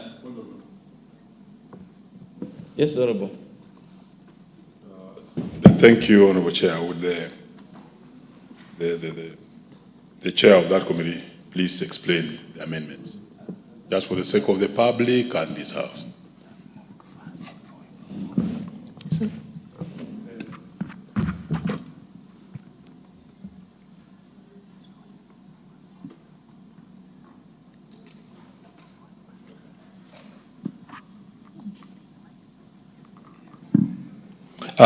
Thank you, Chair.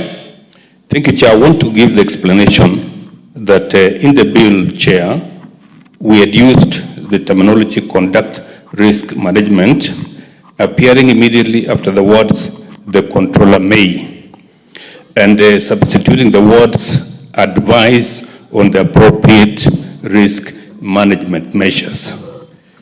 Mr. Chair, we have adopted the words from the Senate because they are more encompassing and they represent the entire spectrum of risk management. Thank you, Chair. Thank you. Honourable members, I now put the question, which is that the Senate amendments to clause 22 of the bill be now approved. Will as many of the opinion say aye? Aye. Will as many of the opinion say nay? Ayes have it. Clause 25. Mover. Chair, just like in clause 22, clause 25, Chair, is being amended in subclause 3 by inserting the following new subclause. On receipt of the report under subsection 3, order. Sorry. Chair, move the amendment first before you explain. Okay, Chair, I wish to move the amendment and to accept the proposed amendment from the Senate. What is the amendment? The amendment, Chair. Say, just read what is in the order paper. You move the amendment that clause. Chair, I wish to move the amendment that clause 25 of the bill be amended in subclause 3 by inserting the following new subclause. 3A. On receipt of the report under subsection 3B, the governor shall submit the report to the respective county assembly. I beg to move. Members, I now propose the question that Senate amendments to clause order. I propose the question that the Senate amendment to clause 25 be now approved. Ms. Honorable Wundo. Again, as my colleague Mwalimu had raised issues, exactly what kind of report are we envisaging? Because what we have here and what the country has does not lead anywhere. What kind of report are we envisaging to be submitted to the county assembly? And what is a county assembly expected to do with that report, considering in many cases the caliber of the MCAs in many of the county assemblies? Yes, Honorable Justice Kamei. Chair, I want to explain, Chair, that as per the laws of the land, we would not expect the governor to submit any report unless it is authorized by the respective county assembly. So we are basically agreeing, Chair, that it should go through the county assembly before it is passed. Thank you, Chair. Honorable Tuku. Thank you, Chair. I wish to support this amendment for a simple reason that members of county assembly are representatives of the people. And indeed, if any report emanates from whatever quarter, needs the approval, ratification, and approval by county assemblies.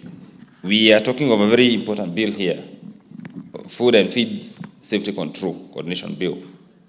Chair, I come from an agricultural constituency where we do dairy farming, and we have so much of unregulated feeds coming from manufacturers. And of course, we know the kind of infiltration that can happen within the circles of animal feeds.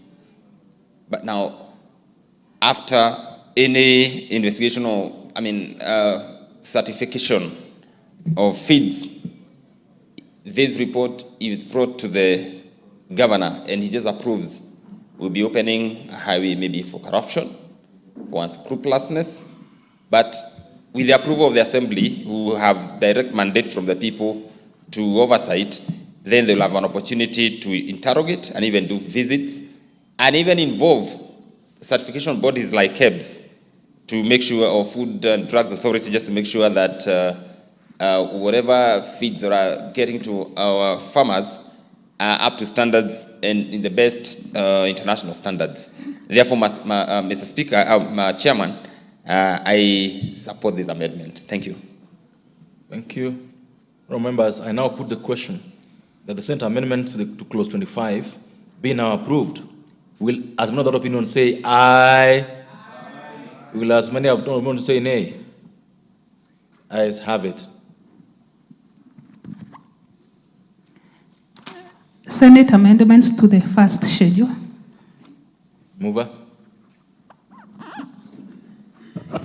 Chair, I wish to move that the first schedule be amended by inserting the following new items immediately after item number 3. Each county government department dealing with matters relating to agriculture, that is 3A, Chair, and then 3B, each county government department dealing with matters relating to health. Chair, we propose to reject this amendment because the moment we forward, Chair, issues to the county government, we will not be going down to various departments. We'll just be giving the matters to the county government, and then the county government will deal as per the authorization they have. Thank you, Chair. Members, I now propose the question that the Senate amendments to clause to the first schedule of the bill be now rejected.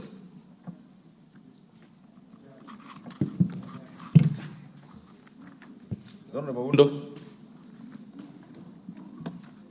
Chair, I totally concur or agree with the committee. I think at times the county governments overreach themselves. These two small departments they have that have got no value at all to the lives of the people shouldn't be involved in very complicated matters like this.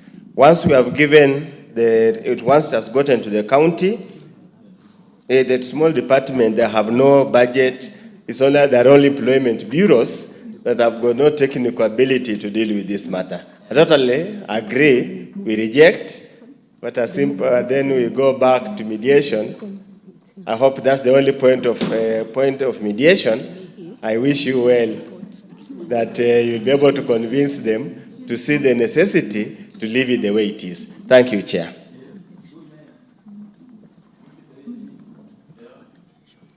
Yes, Honorable Bai. Honorable Chair, I wanted to add my voice on the proposal before we approve it. Chair, we know agriculture is the backbone of our country. And formerly, before devolution,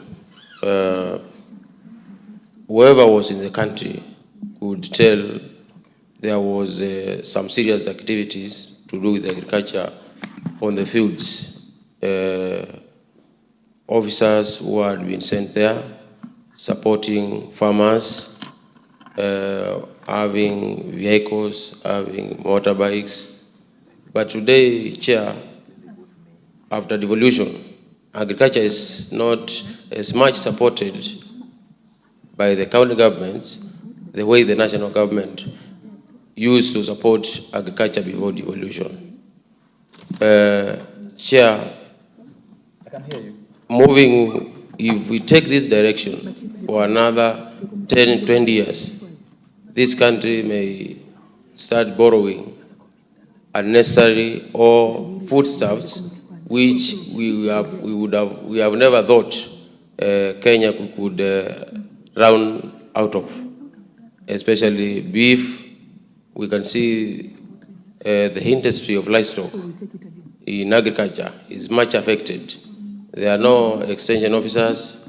You find some counties, I don't know which county up to this far has ever employed, a veterinary officer. Today they are using public health officers to inspect meat in the towns, and the same public health officers cannot be used as field extension officers for agricultural businesses. So, Chair, I would urge the counties to be more vigilant because they are carrying a very important role of feeding this country. And as we empower them, they should take up their role with strength. Thank you.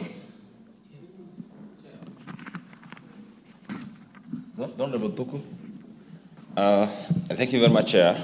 I also want to support this amendment, but still give my voice, Chair, on the issue of feeds, because this is what we're trying to do in empowering the relevant county government departments dealing with matters relating to agriculture.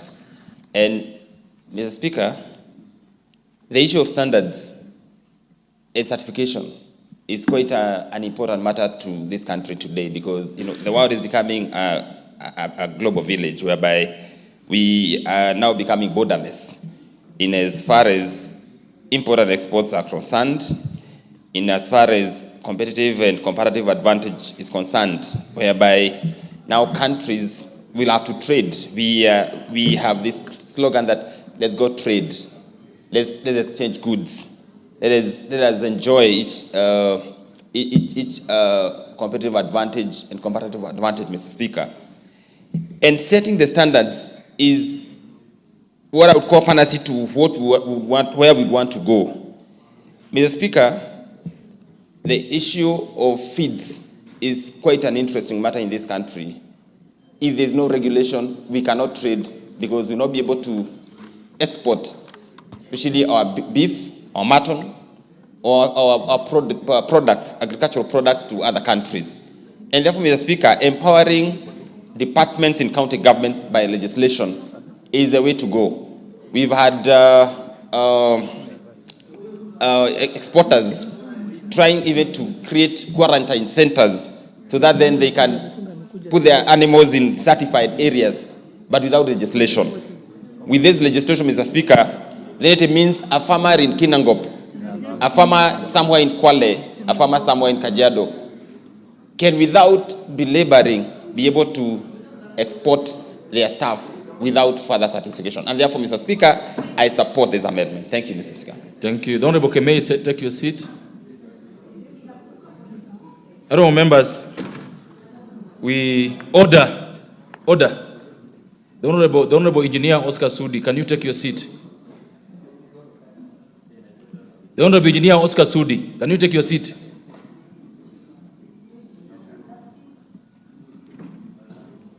Oh, members, voting on this one, I have to guide this, that the committee is proposing rejection of the amendment. So those who go with the committee will vote nay. Those who go with Senate amendments will vote aye. I hope this is well guided. Yes, Honorable Bombay.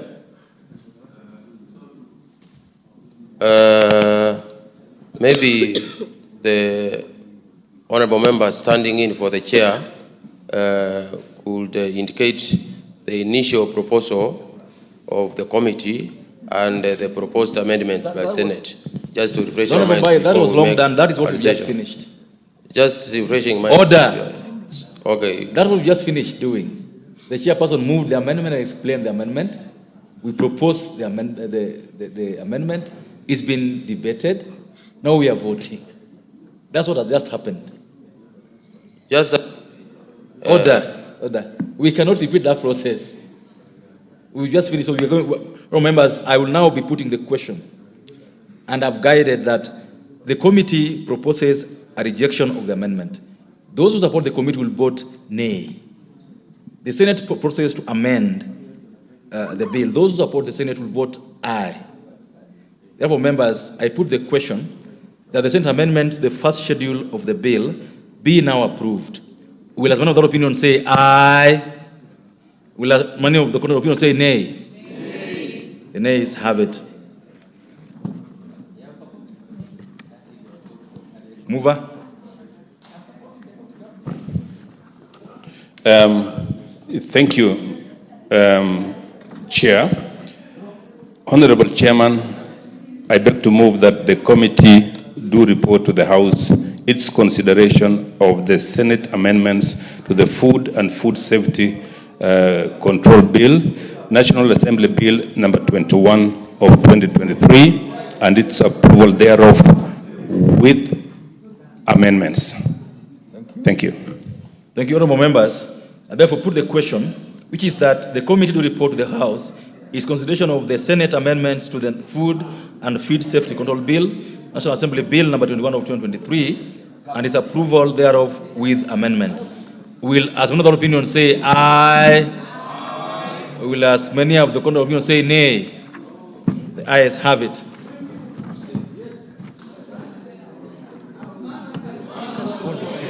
Call the speaker. Call the speaker.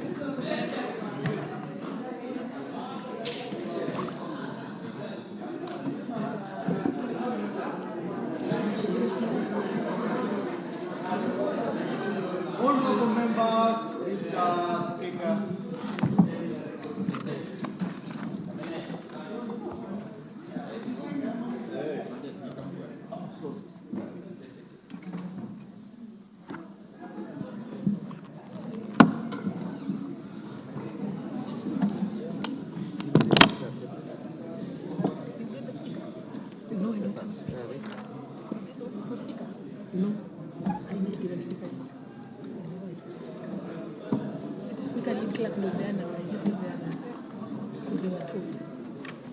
As in, for speaker, it's best if the lead clerk gives. That was my assumption.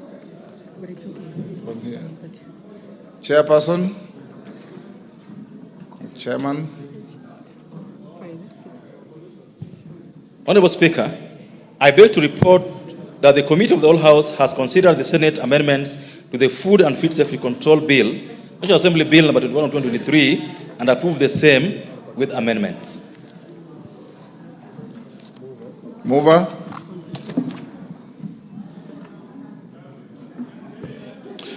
Honorable Speaker, I beg to move that the House do agree with the committee in the said report. I also request that Honorable Dr. Mutunga to second the motion for agreement with the report of the Committee of the Whole House. Thank you, Honorable Speaker. Dr. Mutunga. Honorable Speaker, I second. Honorable members on their feet, take the nearest seat.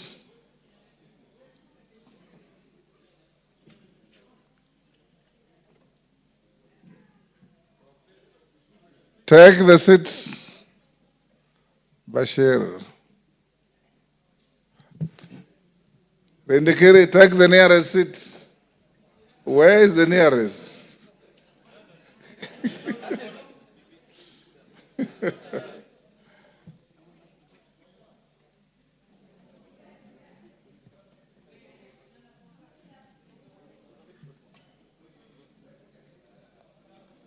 Order, take your seat.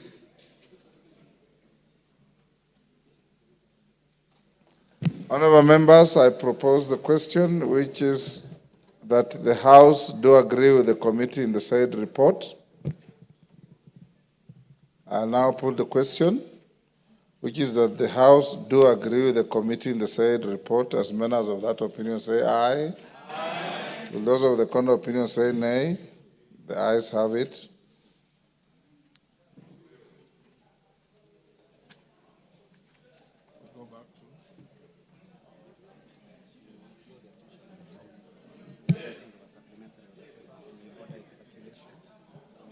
Honorable members, like I did indicate to you earlier, following the meeting of the House Business Committee, authority was given to prepare a supplementary order paper which the clerk has prepared, the speaker has approved for circulation, and is now available to you.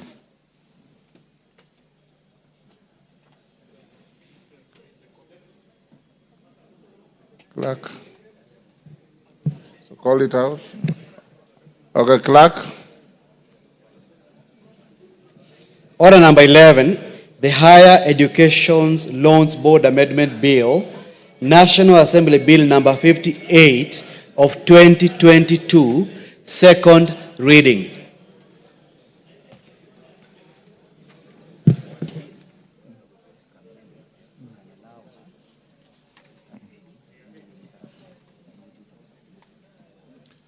Joyce Kamene, is she in the house?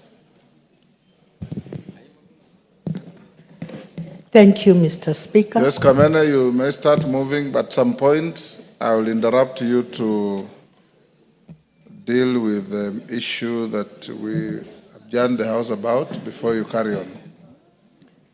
Thank you, Honorable Speaker. I wish to move the amendment on the Higher Education Loans Board Amendment Bill number 58 of 2022.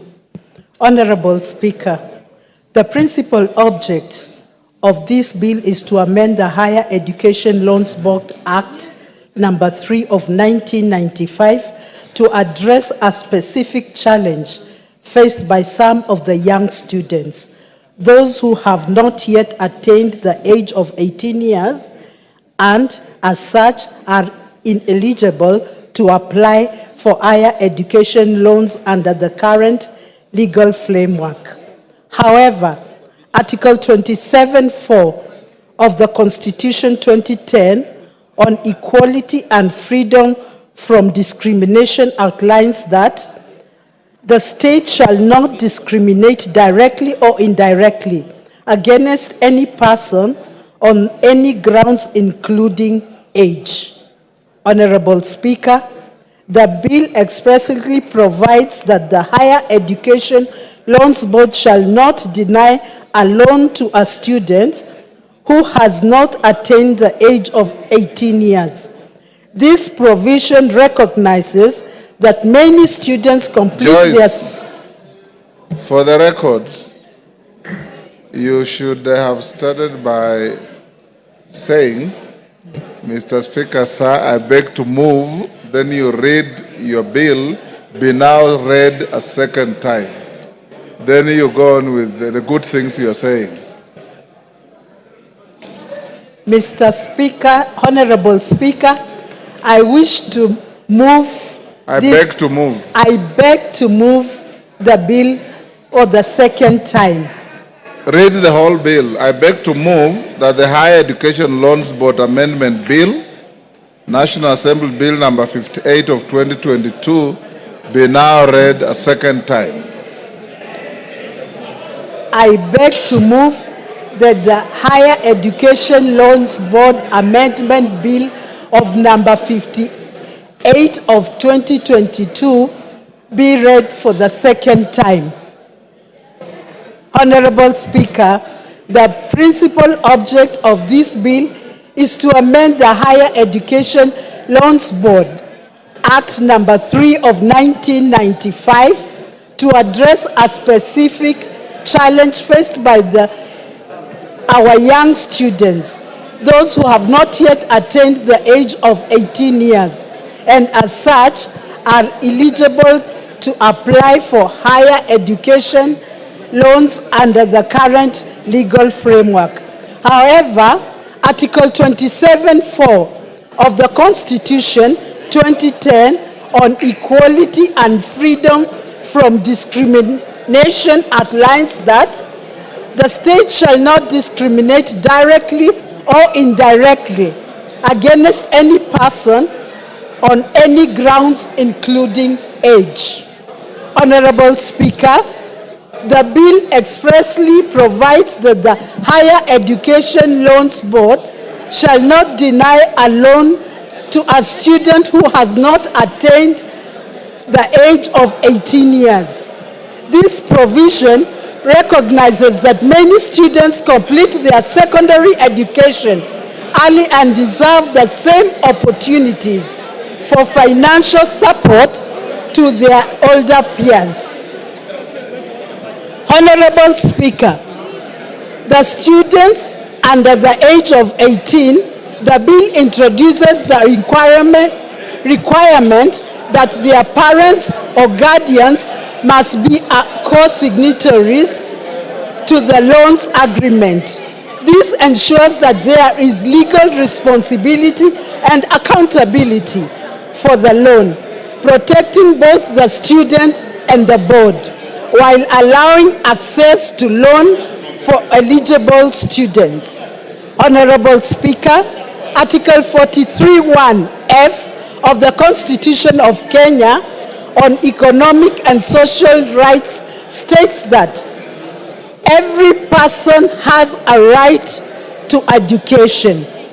This guarantees every person the right to education. By removing age-related barriers to accessing higher education loans, the bill seeks to enhance this right, ensuring that all students, regardless to age, have an equal opportunity to access financing to their university education. Honorable Speaker, in addition, Vision 2030 aims to transform Kenyans into income country by enhancing access to education and ensuring an educated workforce capable for driving economic development. By removing barriers for students under 18, the bill supports Vision 2030's goal for increasing access to higher education and producing a skilled, competitive workforce. Honorable Speaker, the amendment is also crucial in allowing students who have not yet received their national identification cards to still apply for higher education loans. This removes a significant barrier for many students and ensures that every eligible student can pursue higher education regardless to their age or ID status. Honorable Speaker, this bill ensures that all students, regardless to age, have equal access to financial resources they do not need that they need to further their education. It prevents an exclusion for young, bright students who may complete their studies earlier than expected. Honorable Speaker, it is worth noting that many students are excelling in their studies and completing secondary school before the age of 18 years. They should not be penalized for their academic success by being denied access to financial aid. This amendment will ensure that the system recognizes and supports their efforts. Honorable Speaker, moreover, the amendment strengthens HELB's mandate by adapting the policies to better service for changing educational landscape, ultimately enhancing the effectiveness and relevance of National Students' Loans Program. Honorable Speaker, I conclude this amendment is essential in ensuring fairness and inclusivity in our education system. It addresses a long-standing gap and ensures that every deserving student, regardless to age, has access to financial support for their education.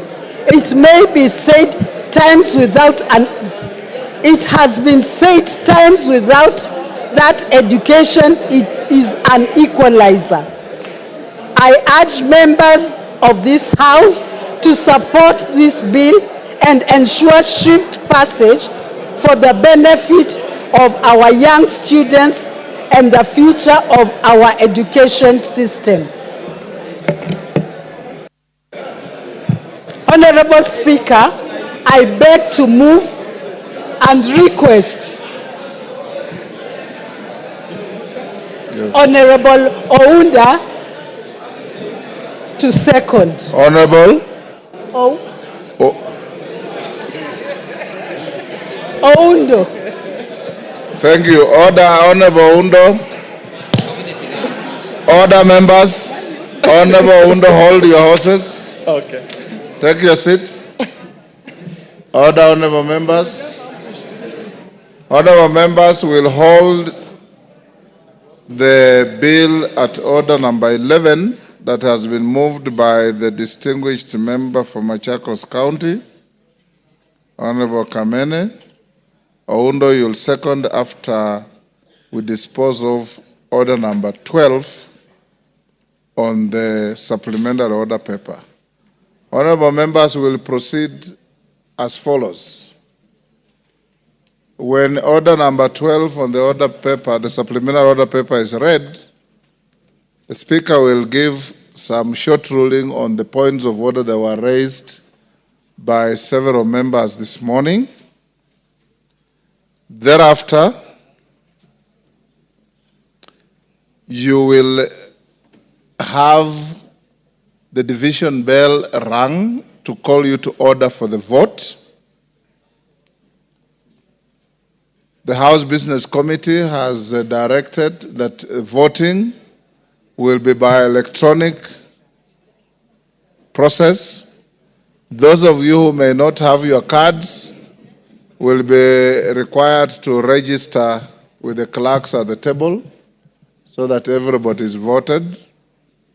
After the vote is cast and the results announced to the House, then we'll open to a few members who may wish to comment on the nominee that has been processed through the House. So call out order number 12.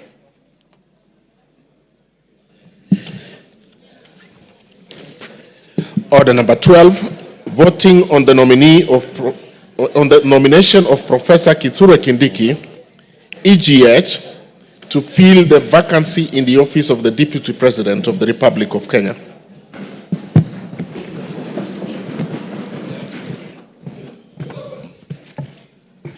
Thank you, honorable members.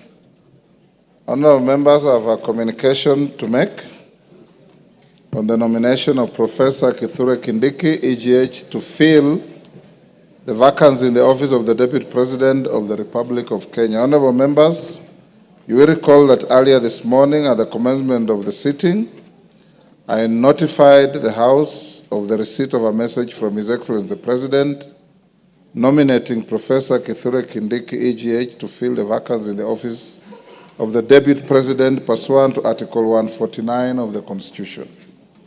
You will further recall, Mutuse, take your seat.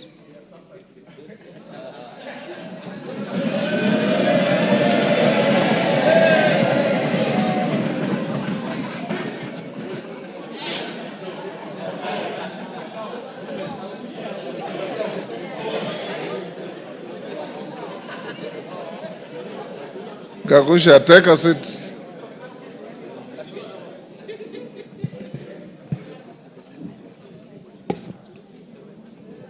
Honorable members, you may further recall that upon notification of the House, several members rose in their places and raised a number of issues for my guidance.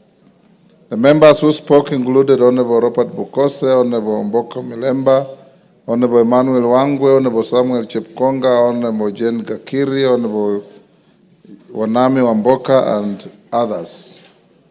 In this regard, I convened a meeting of the House Business Committee for the purpose of deliberating on the next steps to be taken by the House on this matter and guiding the House on the issues raised by the members. Honorable members, I have distilled the issues raised by the members as follows. 1. Whether Article 149(1) of the Constitution envisages an approval process in the manner contemplated by the Public Appointments Parliamentary Approval Act, Cap 7F. 2. Whether the House shall conduct public participation in voting on the nomination under Article 149(1) of the Constitution. 3. Whether the members shall be required to debate on the nomination under Article 149(1) of the Constitution. And 4. The timelines envisaged under Article 149(1) of the Constitution. And 5. The threshold for voting on the nomination under Article 149(1) of the Constitution. Honorable members, permit me to examine each of the issues that have been raised. The first, on whether Article 149(1) of the Constitution envisages an approval process in the manner contemplated by the Public Appointments Parliamentary Approval Act It's noteworthy that the Article 149(1) of the Constitution provides as follows, and I quote, "Within 14 days after vacancy in the office of the Deputy President arises, the President shall nominate a person to fill the vacancy and the National Assembly shall vote on the nomination within 60 days after receiving it." From a reading of Article 149(1) of the Constitution, it's expressly provided that the National Assembly shall vote on the nomination within 60 days after receiving it. The drafters of the Constitution distinguish the language used in Article 149(1) of the Constitution by expressly providing that the House is required to vote and not approve the nomination. Indeed, this is to be distinguished from the provisions of Article 132(4) of the Constitution, which provides that the President shall nominate and, with the approval of the National Assembly, appoint and may dismiss the Cabinet Secretaries in accordance with Article 152, the Attorney General in accordance with Article 156, the Secretary of the Cabinet in accordance with Article 154, Principal Secretaries in accordance with Article 155, and High Commissioners, Ambassadors, and Diplomatic and Consular Representatives. Members of the bar, take the nearest seats.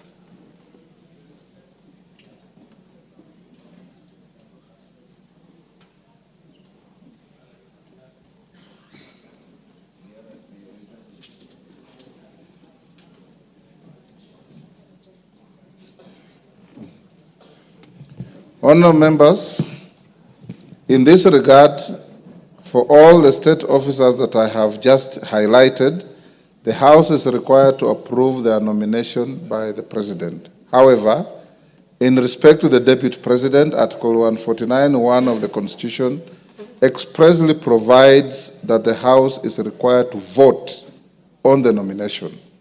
It is noteworthy that the Public Appointments Parliamentary Approval Act applies where an appointment under the Constitution or any other law requires an approval of the House. Consequently, noting Article 149(1) of the Constitution requires the House to take a vote on the nomination, the approval process envisaged under the Public Appointments Parliamentary Approval Act does not apply in this case. The House will therefore adopt the precedent it has set on this matter, and this settles that point. Honourable members, the second issue was whether the House shall conduct public participation in voting on the nomination under Article 149(1) of the Constitution. As stated earlier, Article 149(1) of the Constitution requires the House to take a vote on the nomination of Professor Kithure Kindiki, EGH, to fill the vacancy in the office of the Deputy President, which is essentially an election. Honourable members, you will recall that the practice of the House, whenever it is confronted with an obligation to vote on the matter as relates to an election, the instances include election of the Speaker, the Deputy Speaker, under Articles 106 of the Constitution, the members of the East African Legislative Assembly and the Pan-African Parliament, for which the House is required to vote on nominations of members to hold such positions.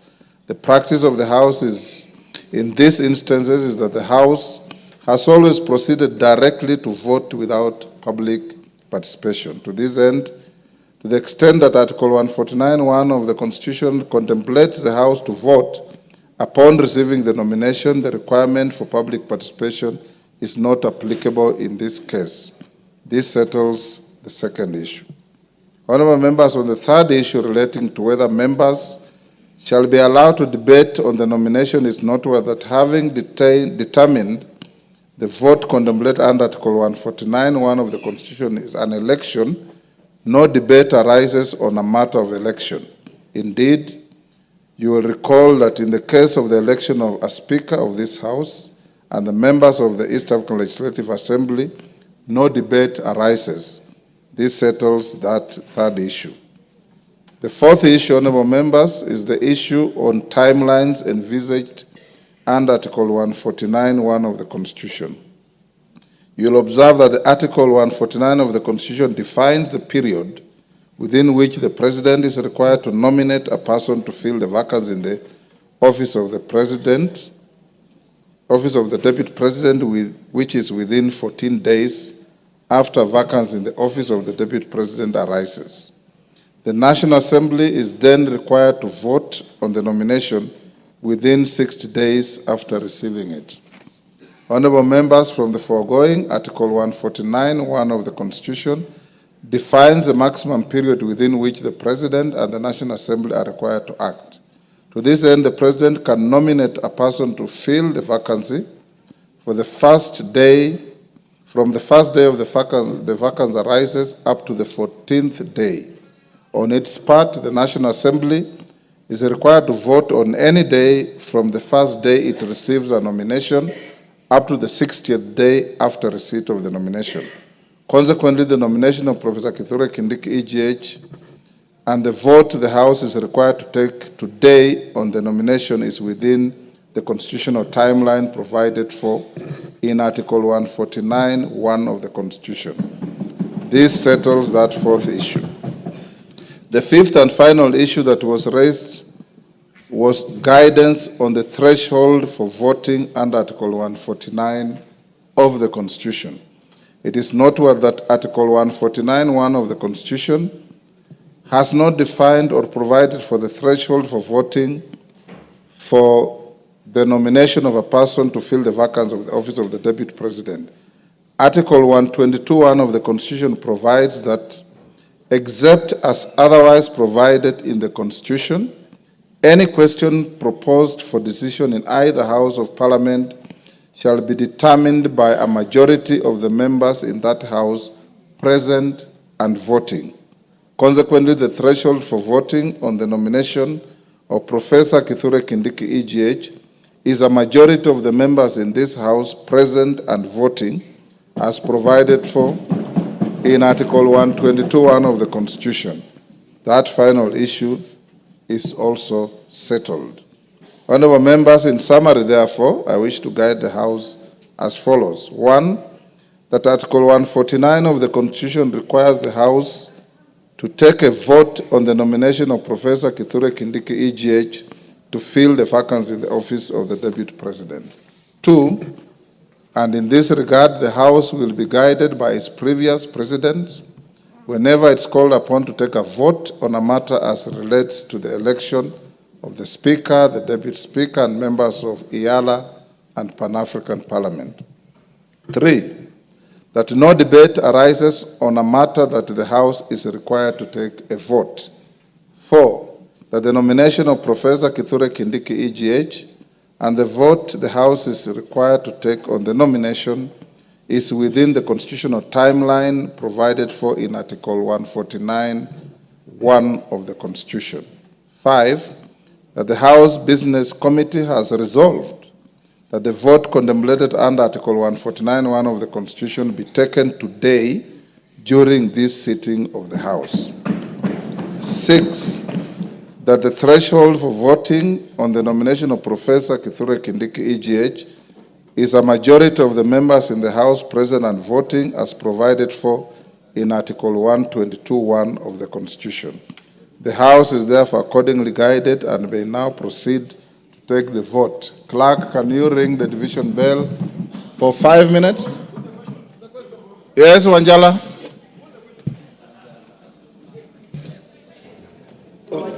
Wanjala? Yes, Mr. Speaker. As you have rightly said, that we will take a vote. But, Mr. Speaker, this House recognizes 3 types of voting.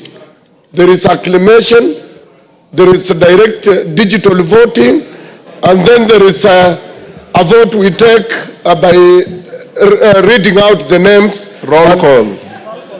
Roll call. Roll call, Mr. Speaker. Yes. And Mr. Speaker, when I sit in this House, we are in concurrence that Professor Kindiki is the man, is the Deputy President. Why don't we just, so that we go home, some of us want to take flights, why don't we just vote by acclamation? Rocco? Thank you, Mr. Speaker. Article 149, Protect me, Mr. Speaker. Go on, I'm listening. Article 149 of our Constitution, Section 1, as you have rightly pointed, that the National Assembly shall vote on the nomination of the nominated Deputy President. Mr. Speaker, the mood of the House is that there is no objection whatsoever as far as nomination of Professor Kindiki is concerned. Yes, we are ready with our cards to vote electronically, but Mr. Speaker, we seek your ruling and indulgence so that we can go by acclamation and we solve the matter once and for all. Thank you, Mr. Speaker. Order, honorable members. Yes, Senior Counsel. Senior Counsel Otiende. Give Otiende a moment. Thank you. Honorable Speaker, honorable members, I know this is a serious moment in history. It is also a constitutional moment. I wholly agree with the Honorable Wanjala, Honorable Ruku, in terms of the mood of the House. However, Mr. Speaker, there are things we need to do for the record, not just for ourselves. Even as we speak, this whole process is being challenged in court.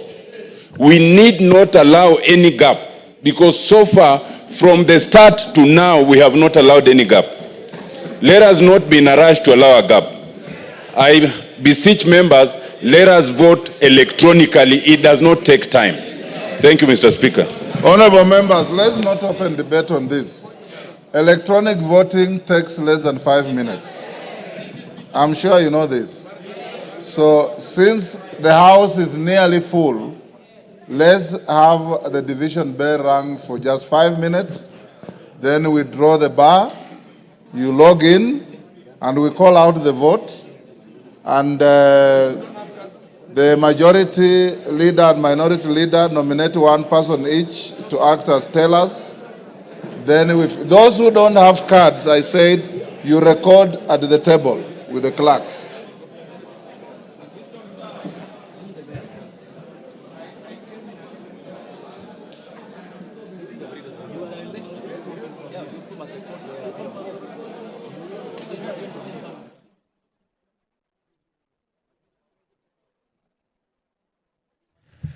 You're watching live pictures from the National Assembly, where members of parliament are preparing to vote for the nomination of Professor Kithure Kindiki to fill the vacancy in the Deputy President's office.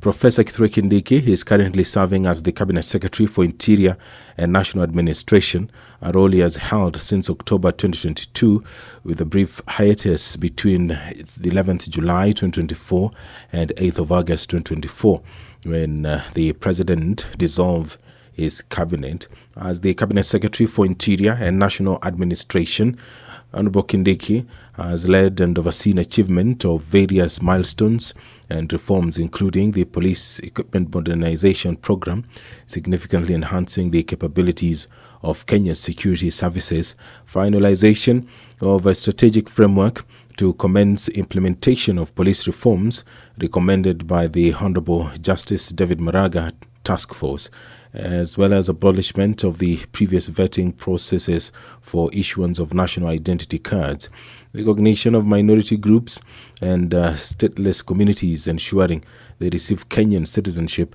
and associated rights, and operationalization of the Public Benefit Organizations Act. These are some of the achievements of Professor Kithure Kindiki as the Cabinet Secretary for Interior. Prior to his appointment to the cabinet, Professor Kindiki served as the elected senator for Tharaka Nithi County from 2013, in which time he also served as the Deputy Speaker of the Senate, as well as the majority party leader in the Senate. In his role as Senate Majority Leader, he spearheaded the legislative agenda of the majority party in the Senate and served as the leader of the majority party. As Senate Deputy Speaker, Professor Kindiki deputized the Senate Speaker in presiding over sittings and debates in the House of Senate and enforcing rules of procedure and parliamentary processes. Honorable Kindiki also conducted oversight roles, governance of counties, and participated in law-making on matters affecting counties. As an advocate of the High Court of Kenya with legal experience spanning over 24 years, Honorable Kindiki was consulted for international organizations, including the World Trade Organization's WTO, the African Union, the Intergovernmental Authority on Development IGAD, the United Nations, and UN specialized agencies such as the United Nations High Commissioner for Refugees UNHCR and United Nations Development Program UNDP, and practice as Defense Counsel at the International Criminal Court at The Hague. Honorable Kindiki has also taught law and held various administrative positions at Moi University School of Law and the University of Nairobi School of Law. He began his career as an assistant lecturer in law at Moi University immediately upon graduating with an undergraduate degree in law.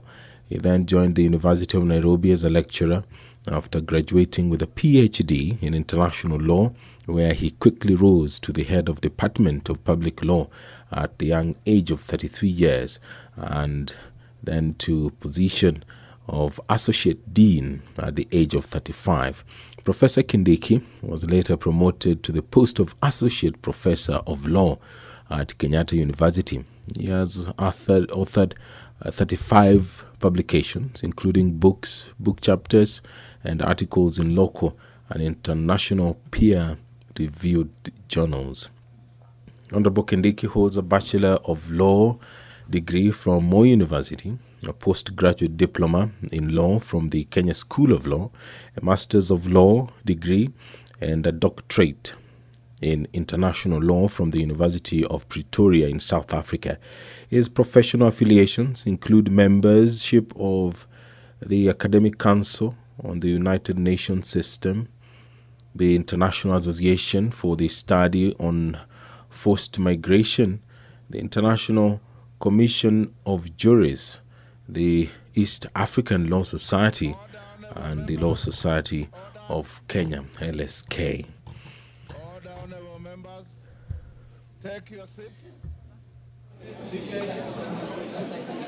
Take your seats.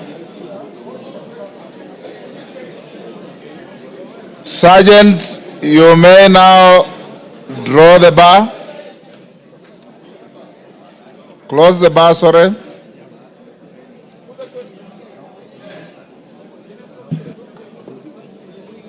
And of course, lock the door for purpose of voting.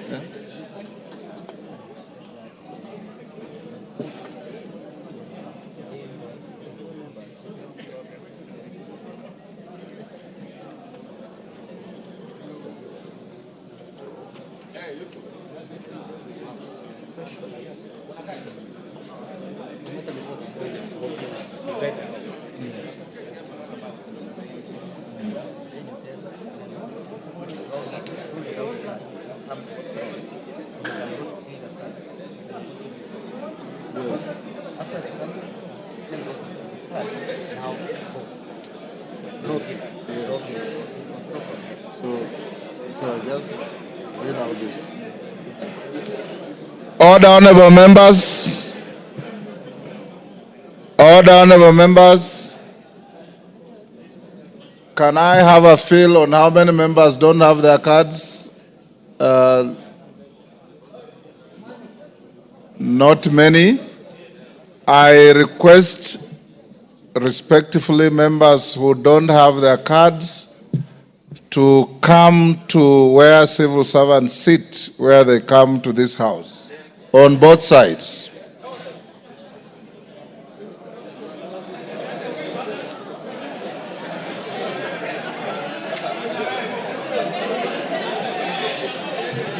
They can go to either side. And you can go to either side, it doesn't matter, but get in there. Sergeant, give them way.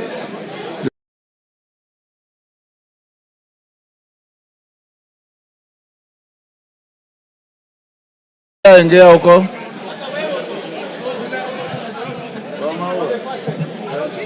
Yes. Get to this side, honorable members without cards.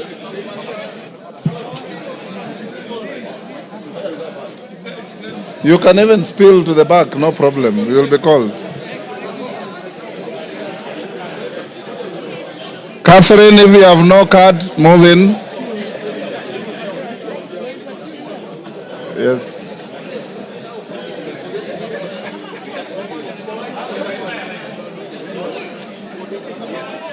Member for Gatundu,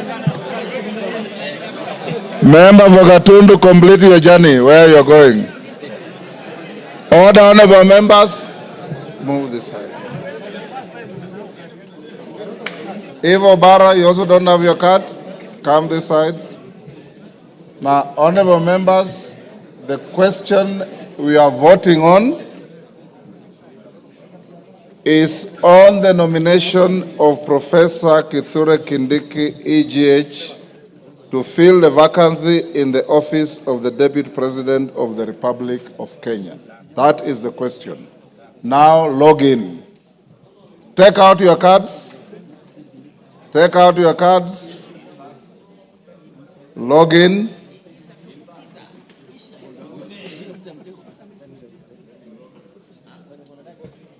Jara, we are right? Not yet. Tungoje wakurugenzi wa mitambo. Catherine, you have your card? Yes, yes, I can. Yes. Who are the tellers? They are not tellers. Okay. Order. Katana, what is the problem?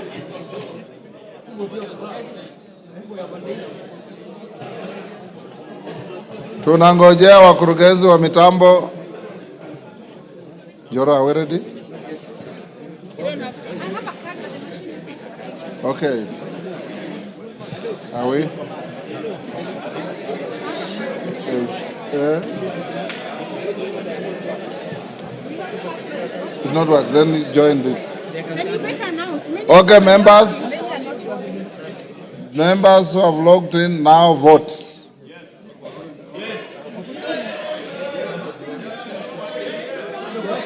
Yeah, then you will record here. That's all.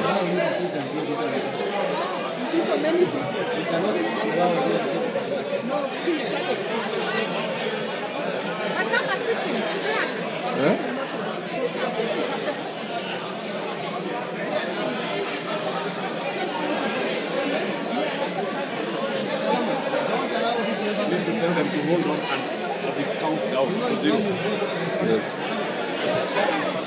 Don't interfere with your cards so that the system can record and count as your vote.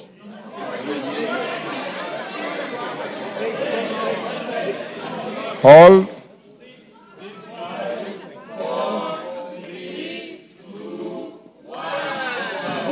End of voting. Vote now.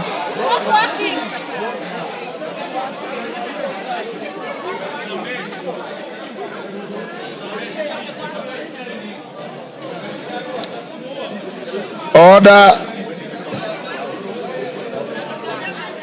Joro, what is the problem?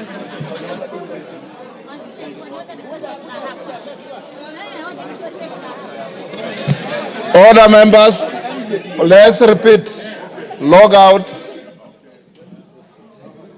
And your rules require that you vote in silence. Log out. Log in.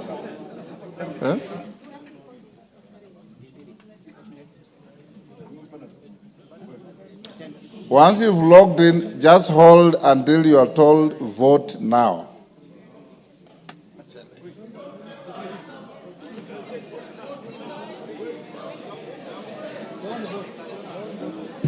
Don't vote yet.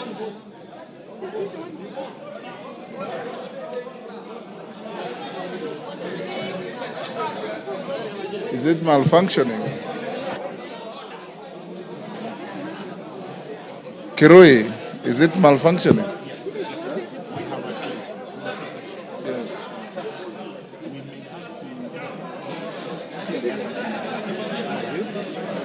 Clerk. It's registering.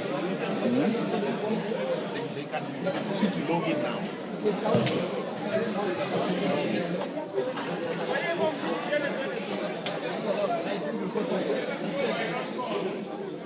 Is it working?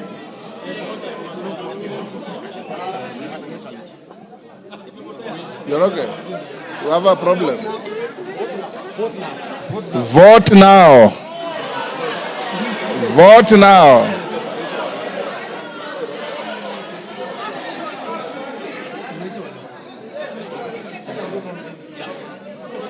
Vote now.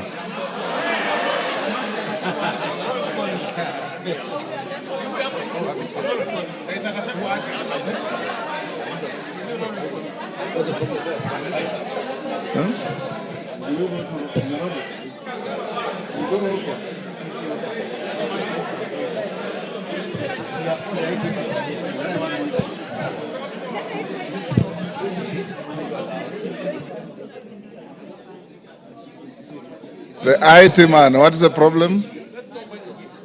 Let's try one more chance. Then, if it doesn't, we explore different opportunities.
Vote now.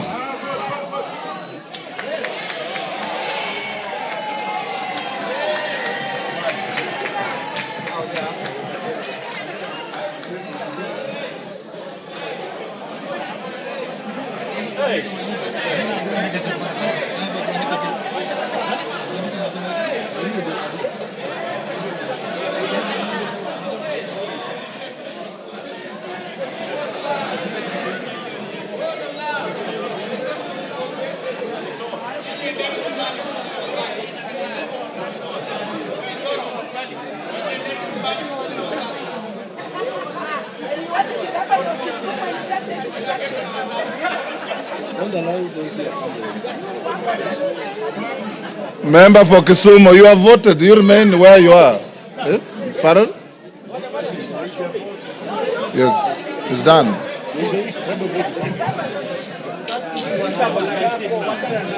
Order, members. Order. So you remain in your seats. When the voting is going on, you remain in your seats. The three ladies go back. What's the problem? Now, for the members who didn't have their cards, you will pass one by one, and they will tick against your name. You've already voted here. Oh, very good. And yourself? You have voted? Oh, you are voting? Okay. If you have voted, take your seats.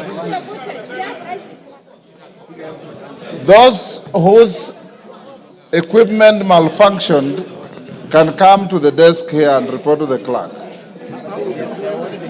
Eh? Okay, okay.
Whether we are voting or not, we will not be calling it. If it doesn't want it, I'll report to the Parliamentary Service Commission.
Unataka tukure ya kelele. Tutakimbia kwenda. Kwenda vile na hawa Waislamu pia wanataka kwenda msikiti. Because I'm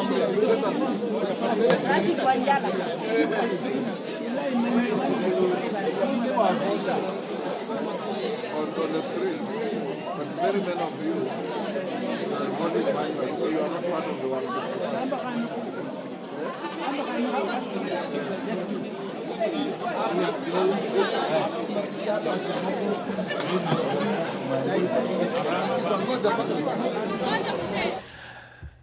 Good afternoon. You're watching live pictures from the floor of the National Assembly, where members are currently voting on the nomination of Professor Kithure Kindiki to fill the vacancy in the Deputy President's office.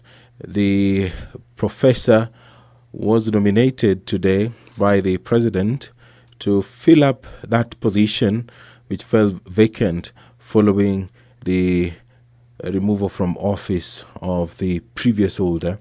And Professor Kindiki is currently serving as the Cabinet Secretary for Interior and National Administration Aroli has held since October 2022, albeit also for a small or a brief hiatus between July 11th and August 8th, 2024. The Cabinet Secretary for Interior and National Administration has served under different capacities, among them the Deputy Speaker of the Senate, the Senator for Tharaka Nithi County, and is currently serving as the Interior Cabinet Secretary. As an advocate of the High Court of Kenya with legal experience spanning over 24 years, Professor Kindiki has consulted for various international organizations, among them WTO, that is the World Trade Organization, the African Union, the Intergovernmental Authority on Development, the United Nations, and UN specialized agencies such as the United Nations High Commissioner for Refugees and United Nations Development Program UNDP, and practice as defense counsel at the International Criminal Court at The Hague. He has also taught law and held various administrative positions at Moi University School of Law and the University of Nairobi School of Law. He began his career as an assistant lecturer in law at Moi University, immediately upon graduating with an undergraduate degree in law. He then joined the University of Nairobi as a lecturer after graduating with a PhD in international law, where he quickly rose to the head of Department of Public Law at the age of 33 years, and then to position of Associate Dean at the age of 35. Professor Kindiki was later promoted to the post of Associate Professor of Law at the Kenyatta University. He has authored 35 publications, including books, book chapters, and articles in local and international peer-reviewed journals. Honorable Kindiki holds a Bachelor of Laws degree from Moi University, a postgraduate diploma in law from the Kenya School of Law, a Master of Law degree, and a doctorate or PhD in international law from the University of Pretoria in South Africa. His professional affiliations include memberships to the Academic Council on the United Nations System, the International Association for the Study on Forced Migration, the International Commission of Jurists, the East African Law Society, and the Law Society of Kenya. In a couple of Honorable members, take your seats. Stop what you are doing, clerk. Honorable members, Hassan. Order, honorable members. Honorable members, taking the cue from the submission of Senior Counsel Otienda Molo, whatever you do must be a record, must be impeccable, and must speak for itself. I'm advised by the clerk that the electronic voting system is malfunctioning, and that even after you voted, the numbers are adjusting themselves upwards and downwards. Consequently, I direct that that vote electronically is cancelled and annulled, and we will do a roll call vote. Clerk, majority and minority leader, give me one teller each. Bukose, and who else? Bukose and Junet. Who?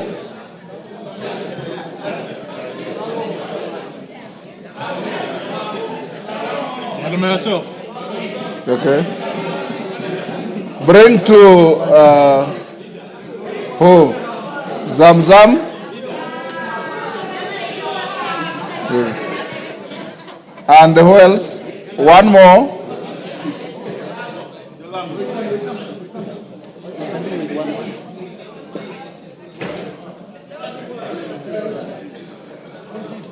Who? We know. Martin. Okay, honorable members, once again, the vote is on the nomination of Professor Kithure Kindiki, EGH, to fill the vacancy of the office of the Deputy President of the Republic of Kenya. Clerk, you can start.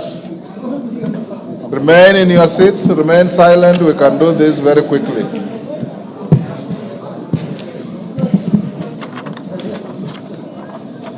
You ready? Tell us what you say. Ready? Ready? Ready? Ainab Koi, Chepkonga Kiprono Samuel. Aina Moi, Langat Benjamin Kipkurui. Aina Moi, Langat Benjamin Kipkurui. Not present. Aldai, Kitani Marian Jebet. Alego Usonga, Atandi Samuel.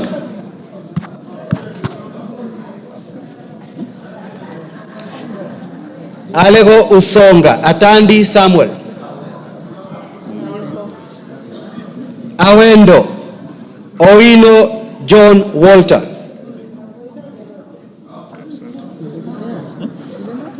Bahati, Mrembo Irene Joki.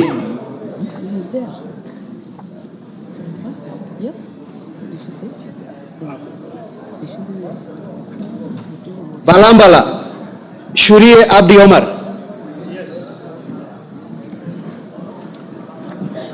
Baringo County, Sergon Florence Jamatia. Baringo Central, Joshua Kandie. Baringo North, Maglap Joseph.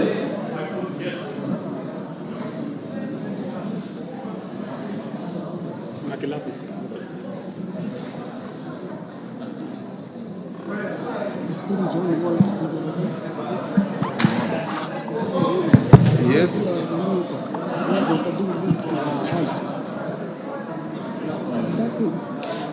Baringo South, Charles Cameron. Belgut, Nelson Koech.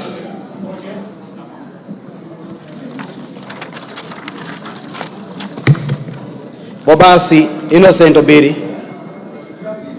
Bobasi, Innocent Obiri. Bobasi, Innocent Obiri. Bamachoge Borabu, Obadia Nolfason, Barongo.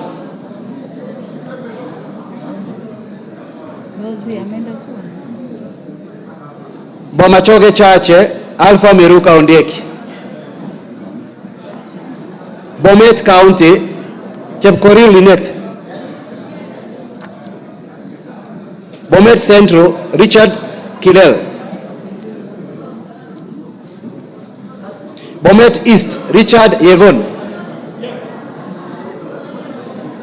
Bonchari, Charles Onchoke. Bonchari, Charles Onchoke. Bondo, Gideon Ochanda. Bondo, Gideon Ochanda. Borabu, Patrick Osero. Budalangi, Sauti Bita Wanjala.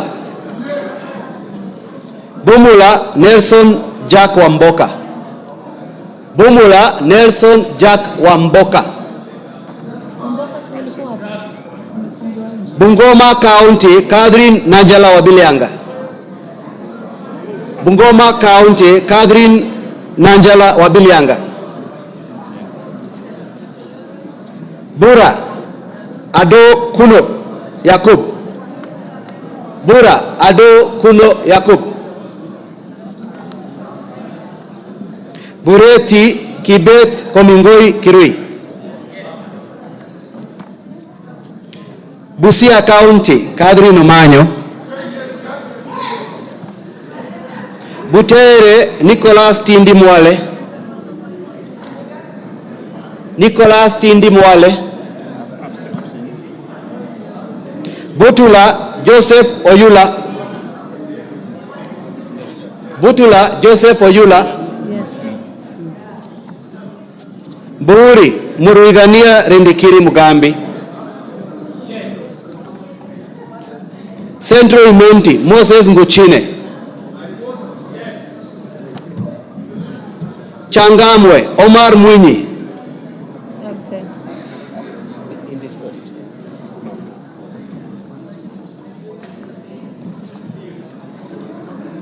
Chepalungu Victor Koech.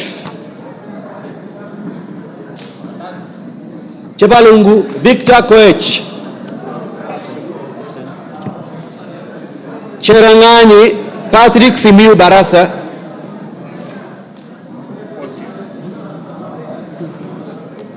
Chesume Paul Bego.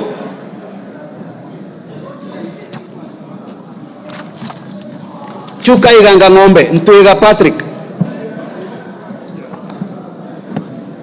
Dadab Farama Alim. Yes.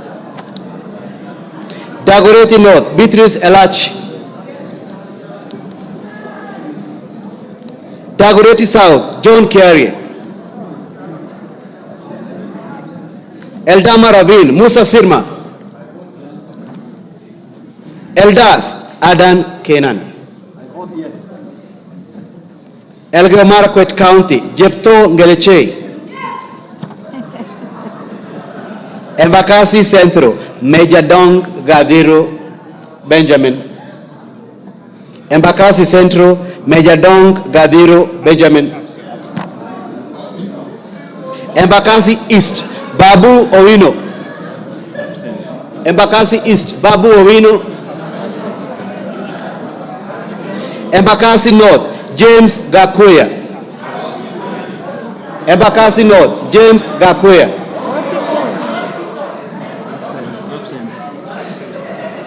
Embakasi South Julius Mawathe. Julius Mawathe. Embakasi West Mark Samuel Mwenje Mureithi. Mark Samuel Mwenje Mureithi.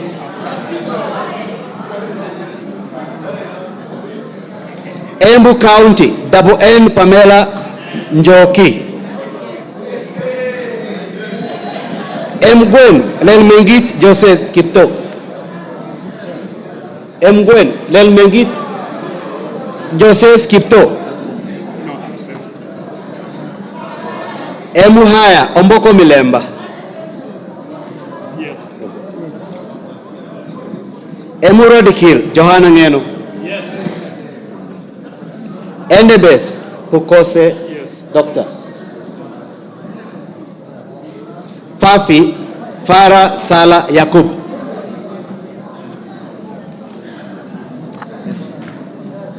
Funyula Wilberforce Oundo Ojambo.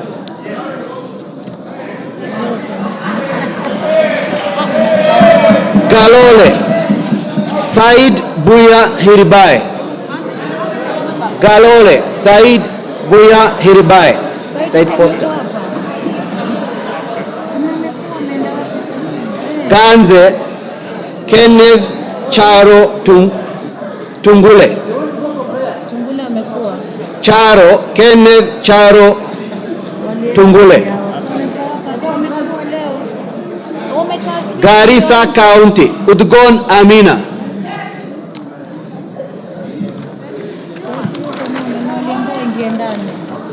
Garissa Township Major Deko Baro. Garsen Ali Wario Guyo. Garsen Ali Wario Guyo. Katanga Mureu Wakili.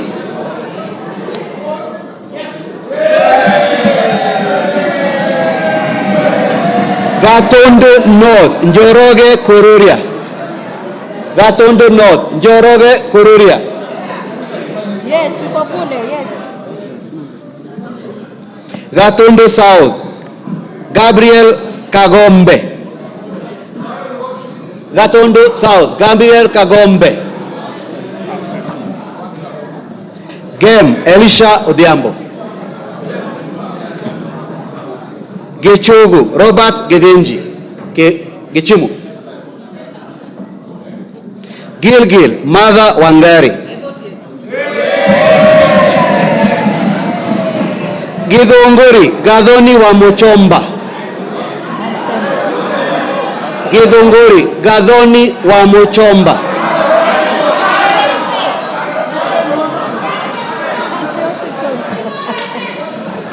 Hamisi, Charles Gimose. Hamisi, Charles Gimose. Homa Bay County, Bensuda Joyce Otieno. Homa Bay Town, George Peter Kaluma.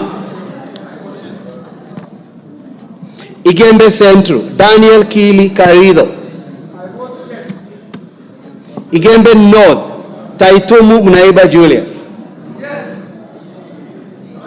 Igembe South, John Paul Mwirigi. Ijara, Abdi Ali. Ikolomani, Bernard Shinali Masaka. Yes. Isiolo County, Mumina Bonaya. Isiolo North, Joseph Samal.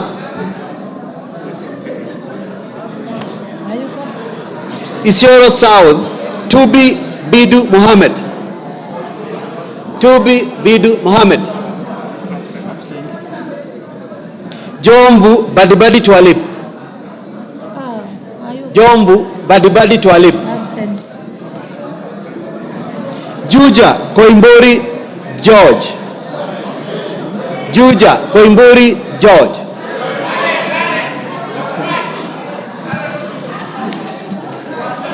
Kabete Gidua wa Mashukuru. Kabondo Kasipul Ivo Bara.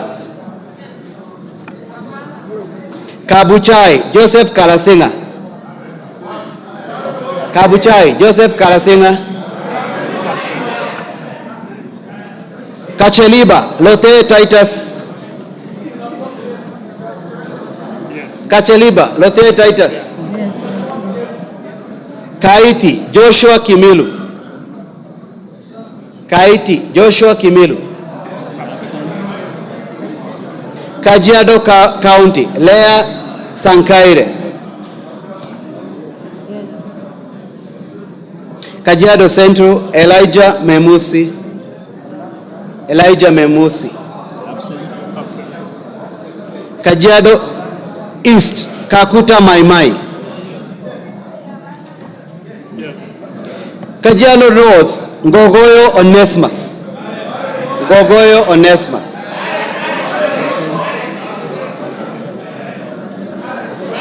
Kajiado South Parashina Samuel Sakimba.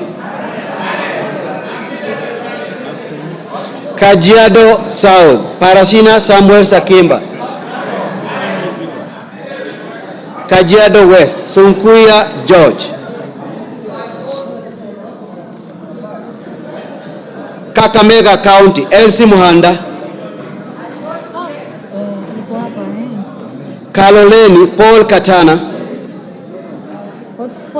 Paul Katana. Kamukonji Abdi Yusuf. Kandara Njogona Chege. Kandara Njogona Chege. Kandui John Makali. Kangema Peter Kihongi. Kangema Peter Kihongi. Kagundo Fabian Chule. Fabian Chule. Kapenguria Samuel Moroto. Kapsaret, Oscar Sudi. Karachuonyo, Andrew Okwome. Kasarani, Karauri Ronald. Karauri Ronald. Kasipul, Charles Were.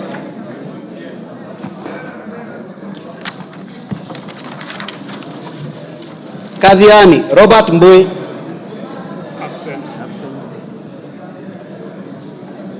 Keio North, Adams Kipsanai. Keio South, Gideon Kimayo. Kericho County, Beatrice Kemei. Keses, Julius Ruto Kipleting. Wisero, Christopher Aseka Wangaya. Kiamba, John Jogona Kawanjiko. Kawanjiko.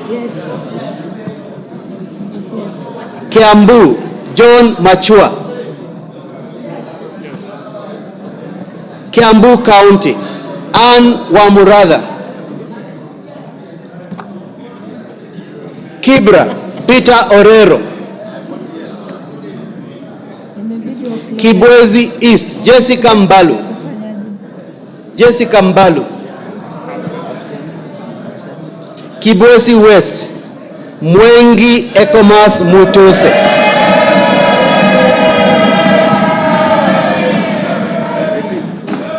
Kieni, Njoroge Wainaina. Kigumo, Joseph Munyoro.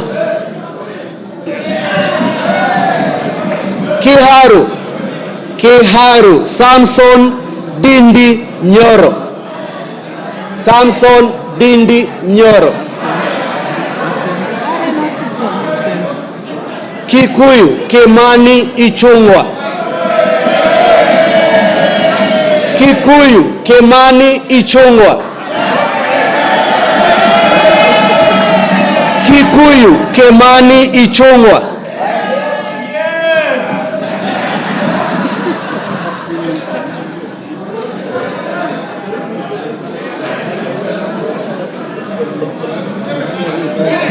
Kilgoris, Sunkuli Julius Lekaken. Kilgoris, Sunkuli Julius Lekaken. Kilifi, yeah. Kilifi, Mwanyanje Gertrude Mbeyu. Kilifi North, Baya Owenya. Kilifi South, Kiti Richard Ken Chonga. Kilome, Thaddeus Kithuan Zambia. Kimilili, Mutua Didmas Wekesa Baraza. Kiminini, Bisau Morris Kakai.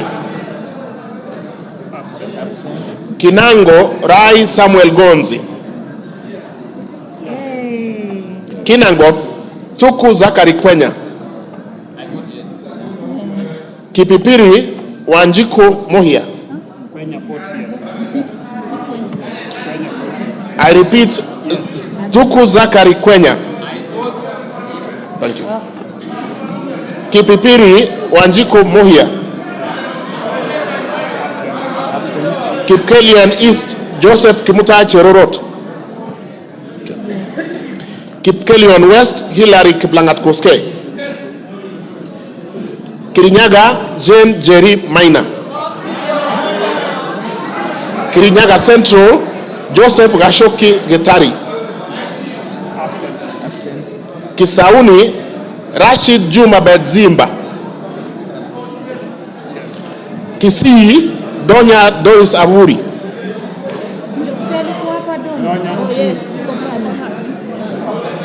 Okay. Kisumu, Ruth Odiambo Odinga Busia. Kisumu Central, Joshua Odongo Oron. Kisumu East, Shakil Ahmed Shabir Ahmed. Kisumu West, Rosa Akinyi Buyu.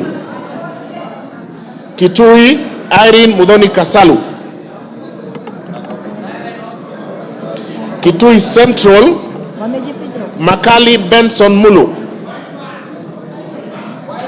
Kitui East, Nimrod Mbithuka Mbai. Kitui Rural, David Mwalika Mboni. Kitui South, Rachel Kaki Nyamai. Kitui West, Edith Vethi Nyenze. Kitui Chache North, Nyakundi Jafeth Mokaya. Kitutu Chache South, Anthony Kibagendi. Kitutu Masaba, Clive Ombane Gisairo. Konoin, Brighton Leonard Yegon. Kureso North, Mutai Alfred Kiprono. Kureso South, Please repeat. Can I repeat? Kureso North, Mutai Alfred Kiprono. Thank you. Kureso South, Joseph Kipkoske Tanui. Kuria East, Maisori Marwa Kitayama Kemero. Kuria West, Matthias Nyamabe Robi. Kwale, Fatuma Hamisi Masito. Kwanza, Ferdinand Kevin Wanyonyi. Lafe, Abdirahman Mohamed Abdi. Lagdera, Abdikadir Hussein Muhammad. Laikipia, Jane Wangeshi Kagiri. Laikipia East, Festus Mwangi Kionjori. Laikipia North, Sarah Paulata Korere. Laikipia West, Stephen Washira Karani. Laisamis Joseph Lekuton. Lamu, Monica Mudhoni Marufu. Lamu East, Ruwaida Mohamed Obo. Lamu West, Mudamas Stanley Moirori. Langata, Felix Odiwor Kode. Lari, Joseph Buruka Hangara. Likoni, Mishi Juma Hamisi Mboko. Likuyani, Innocent Maino Mugabe. Likuyani. Okay. Limuru, John Keragu Chege. Okay. Loima, Protas Ewesit Akuja. Luanda, Dick Maungu Oyugi. Lugari, yeah, he did. Yeah, he said yes. Okay.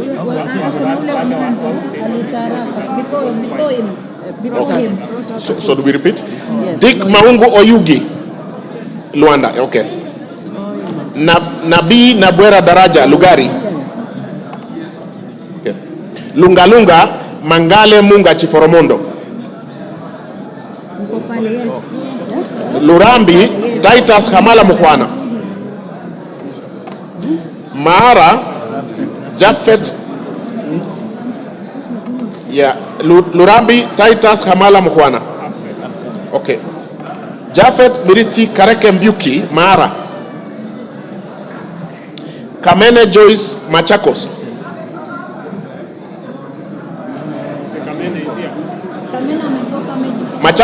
Machakos Town, Caleb Mutiso Mule. Okay. Makadara, George Aladwa Omwera. Yes, Aladwa. Makueni, Susan Dunge Kiamba. Makueni, Rose Museo Mumo. Malava, Moses Malulu Injendi. Malindi, Amina Laura Mnyazi. Mandera North, Bashir Sheikh Abdullahi. Yes, we have. Mandera, Sheikh Umul Khair Kasim. Mandera East, Hussein Waitan Muhammad Abdirahman. Okay. Mandera South, Abdul Ibrahim Haro. Mandera West, Adan Haji Yusuf. Manyata, John Gitonga Mwaniki Mukunji.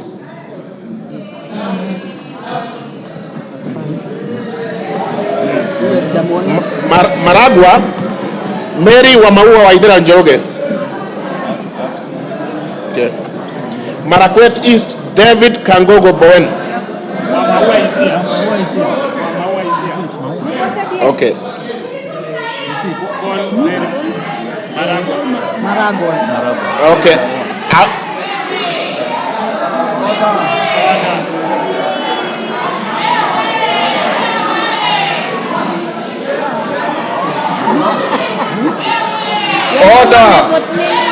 Order, members. Order. Member for Kisumu. Order. Order.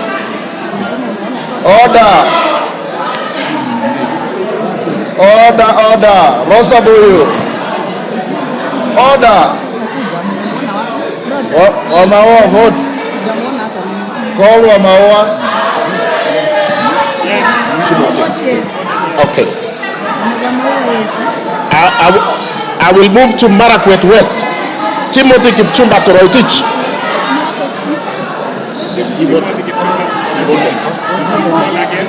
I will repeat, Timothy Kipchumba Toroitich.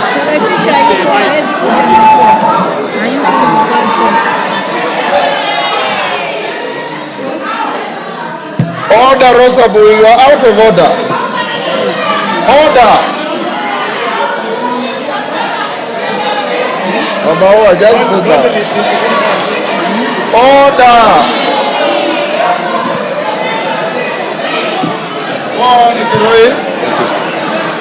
Timothy Kipchumba Toroitich, Marakwet West. Marsabit, Wako Naomi Jilo.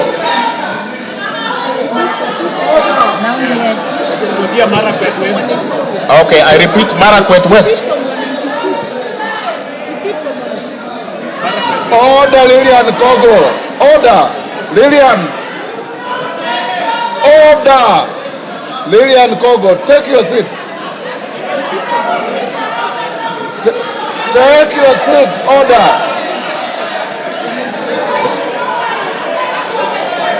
Go on. Marakwet East, David Kangogo Bowen. Thank you. Marakwet West, Timothy Kipchumba Toroitich. Marsabit, Naomi Jilo Wako. Order, Lillian Kogo. Order.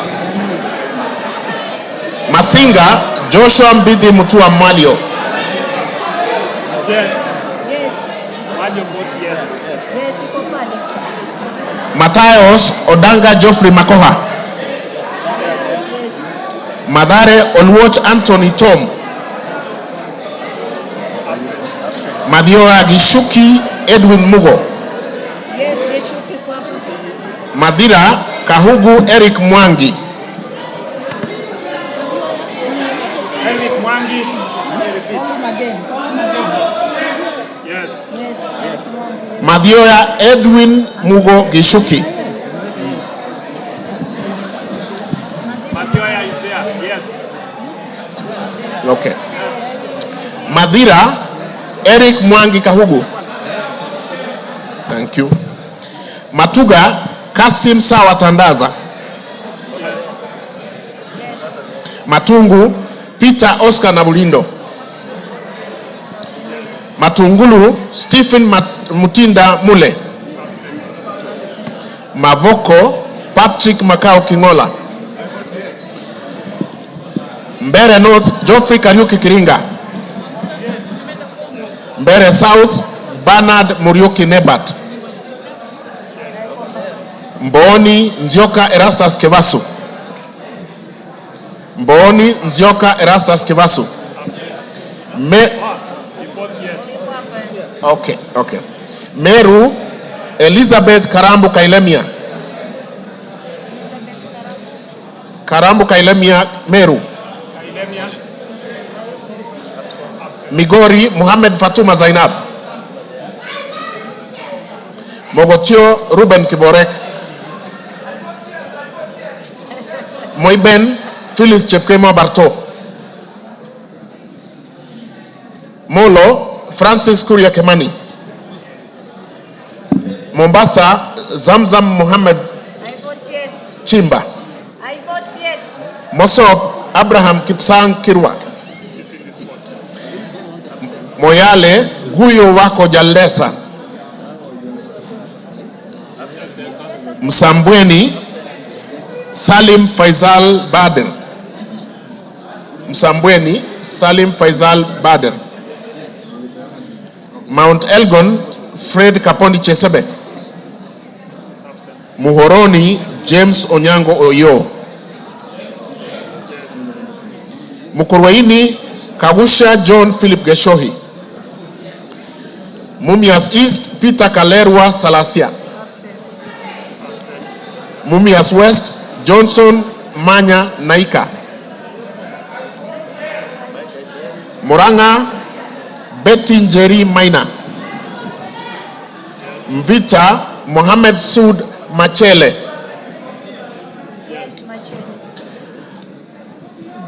Mwala Musau Vincent Musyoka. Okay. Mwatate Peter Mbogo Shake. Mwea Mary Maingi. Mwingi Central Gideon Mutemi Muliungi. Mwingi North Paul Musimi Nzengu.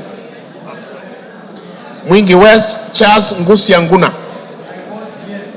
Nairobi City Esther Mudhoni Pasaris. Naivasha Jane Wanjiru Njeri Kihara. Nakuru Liza Chepkori Chelule. Nakuru Town East David Gikaria. Nakuru Town West Samuel Arama. Nambale Mulanya Geoffrey Ekesa.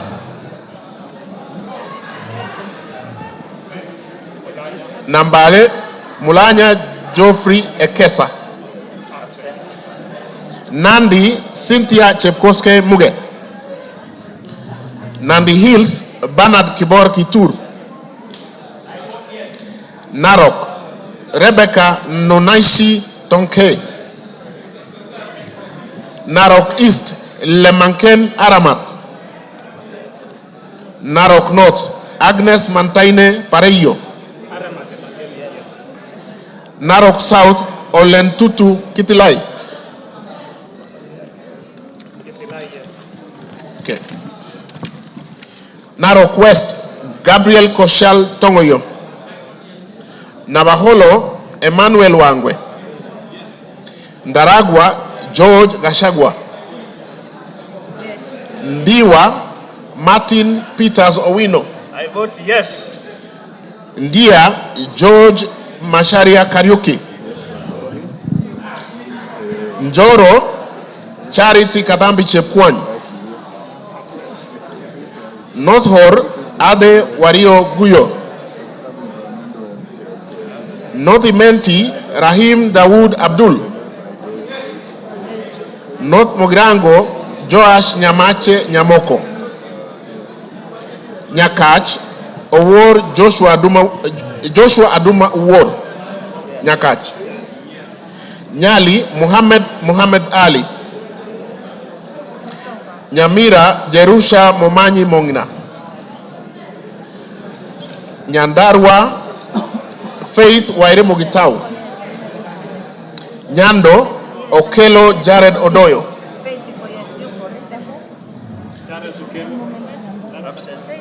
Jared Okelo Odoyo. Nyaribari Chache tayari amevote. Nyaribari Chache Janda Zahir. Nyaribari Masaba Daniel Ogwoka Manduku. Nyatike Tombo ya Odege. Nyeri, Rahab Mokami Washira. Nyeri Town, Duncan Maina Madenge. Oljororok, Michael Mwangi Mushira. Olkalau, David Juguna Kiaraho. Odaya, Michael Wambogo Wainaina. Pokot South, David Losiakao Kosi. Rabai, Mupe Anthony Kenga. Rangwe, Lilian Achiengogo. Rarieda, Paul Rangwe, Gogo Lilian Achieng. Thank you. Rarieda, Paul Otienda Molo. Rongai, Paul Kibet Chebor. Rongo, Paul Abuor. Roy Sambu. Okay. Roy Sambu, Agustin Kamande Mwafrika. This way. Ruaraka, Francis Kajwang Tom Joseph. Roido, Kengara Simon Nganga. Runyenjes, Eric Muchangi Njiru Karemba. Sabatia, Sloya Clement Logova. Saboti, Caleb Amisi Luyai. Saku, Dido Ali Raso. Samburu, Pauline Lenguris. Samburu East, Jackson Lekumontare Lentoijoni. Samburu North, Dominic Eli Letipila. Samburu West, Josephine Naisula Lesuda. Seme James Wamburanyikal. Shinyalu Frederick Lusuli Ikana. Siaya Christine Ombako Dwor. Sigor Peter Lochakapong. Sigowet Soin Justice Kipsang Kemei. Sirisia John Walukekoi. Sotik Francis Kipiagon Arab Sige.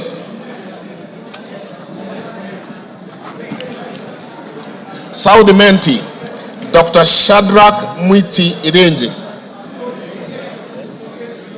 South Mogirangos, Silvanas Osoro Nyego.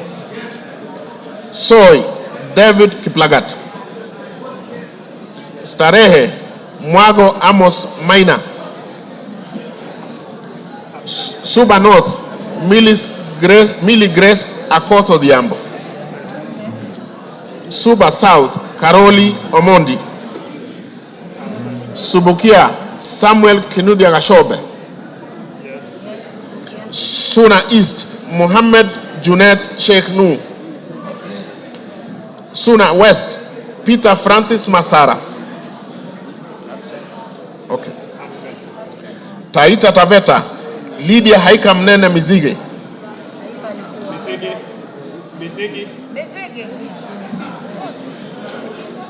Okay. Tana River, Amina Dika Abdullahi. Tarbaj, Hussein Abdi Bare. Taveta, John Okano Bwire. Teso North, Edward Kaunya Oku. Yes. Teso South, Mary Emase Otucho. Tetu, Geoffrey Wandeto Mwangi.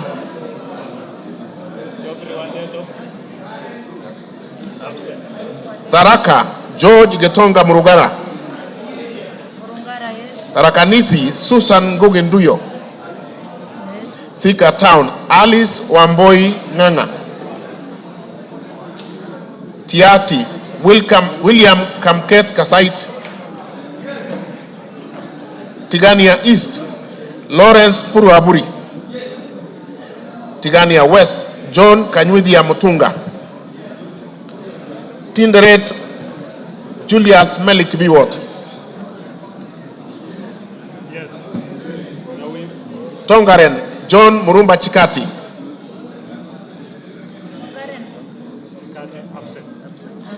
Trans Nzoia Lilian Chebet Siyoy. Tarbo Janet Chepkemboy Sitiene. Turkana Cecilia Asinyen Nyetit. Turkana Central Joseph Namuar Emathe. Turkana East Nicholas Ngikor Gikolong. Turkana North Paul Ekwom Nabuin. Turkana South John Ariko Namoit. Turkana West Daniel Epuyo Nanok. Wasingishu Gladys Chepkoske Boss. Ugenya David Omochieng. Uriri Mark Ogola Nyamita. Vihiga Kevai Ernest Ogesi Kagesi. Vihiga Beatrice Kahai Adagala. Voi Hamis Chome Abdi. Wajir Fatuma Abdi Jeho. I vote yes. Wajir East Aden Daoud Mohammed. Wajir North Ibrahim Abdi Sane.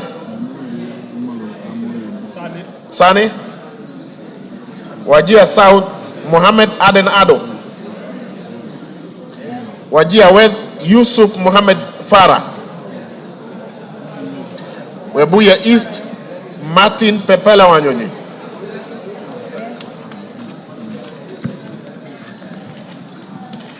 Webuye West Daniel Wanyama Sitati. Daniel Wanyama Sitati. West Mogrango Stephen Mogaka. West Pokot Rael Chepkemoe Kasiwai. Westlands Timothy Wanyonyi Wetangula. Wundanyi Danson Mwashako Makuona. Yata Robert Ngui Basil. Ali Abdisirat Khalif. Sabina Wanjiru Chege. Joseph Hamis Sidena. Suleka Hulbale Harun. Dorothy Mudoni Ikiara. Jackson Kipkemoe Koske.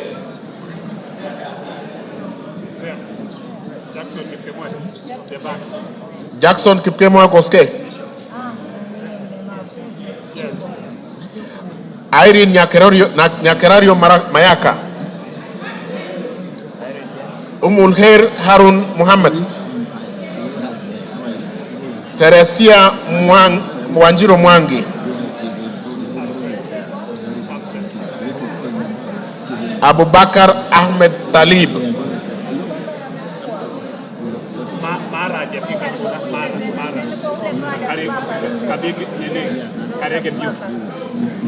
Mara.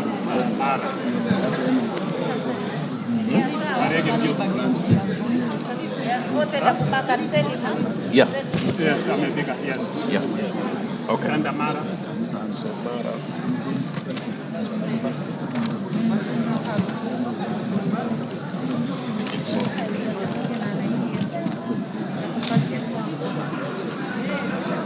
Mara Jafet Miriti Kareke Mbuki.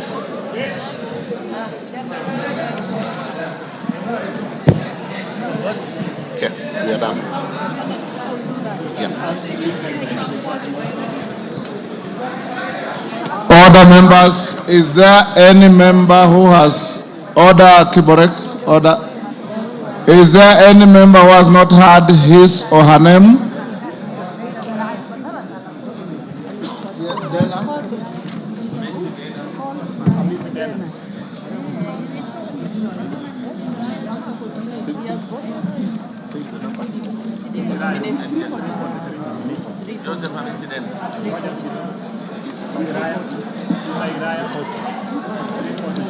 Honorable members, is there any member?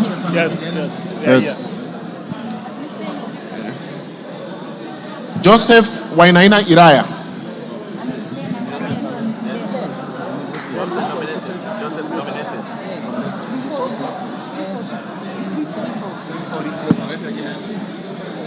$340. Joseph Hamisi Dana. There is a member at the back there, the nominated member. No, He's voted. Okay.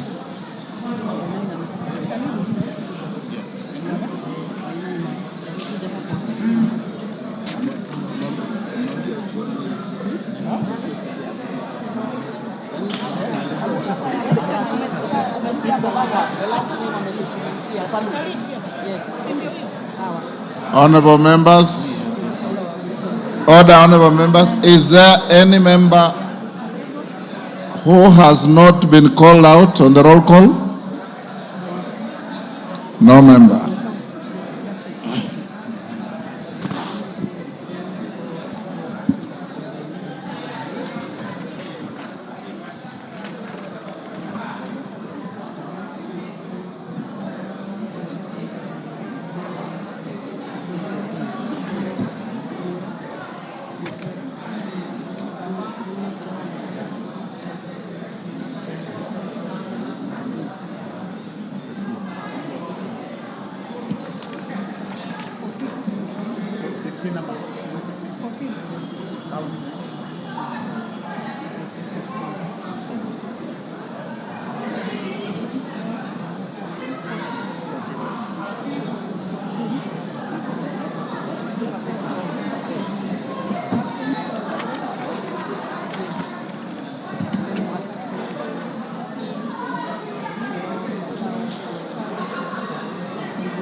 Could the Honorable Member for Loima, Honorable Protas Ewesit Akuja, come to the front, please?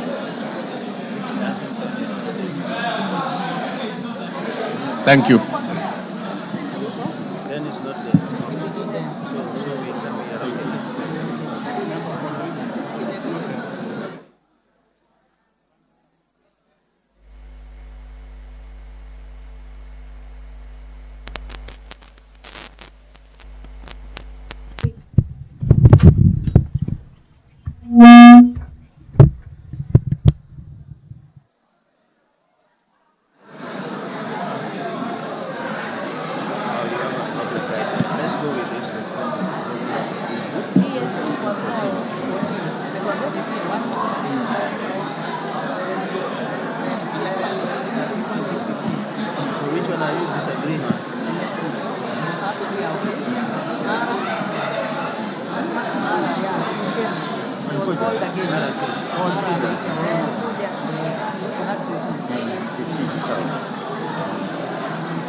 Good afternoon. The members of parliament have been voting for the nomination of Professor Kithure Kindiki to fill the vacancy in the Deputy President's office. This voting by roll call was necessitated by the failure of the electronic system, and that roll call has been taken, and tallying of the votes is currently underway. So in a couple of moments we will get the result of the exercise that has been taking place, but just to familiarize with the standing orders on voting and divisions. Standing Order 73, roll call voting. When the Speaker directs a roll call voting to be taken, the division bell shall be rung for 10 minutes. The names of one teller for the ayes and one teller for the nays shall be submitted to the Speaker, and the Speaker shall direct the tellers to take seats at a designated place, which we saw a couple of minutes ago. At the end of 10 minutes, the Speaker shall direct the doors to be locked and the bar drawn, and no member shall thereafter enter or leave the House until the roll call vote has been taken. When the doors have been locked and the bar drawn and the names of the tellers have been announced, the Speaker shall put the question again and direct the clerk to call out the names of members in alphabetical order in the presence of the tellers. When called out, each member shall thereupon rise in his or her place and declare assent or dissent to the question in the following manner: I vote yes, or I vote no, or I abstain, or use appropriate Kenya Sign Language. That is according to Standing Order 73 of the National Assembly. After the clerk has read the last name in the division list, the tellers shall present the result of the roll call vote to the Speaker, who shall thereupon announce the result of the vote to the House. So we are waiting for that process to conclude. On your screen, you can see there's that activity taking place. The tellers are standing to the left of the screen. Just in front of the Speaker is the Member of Parliament for Endebess, Honorable Dr. Robert Bukose, and the Member of Parliament for Ndewa constituency there on your screen, Honorable Owino, who is also a teller, and they are being assisted by the clerks.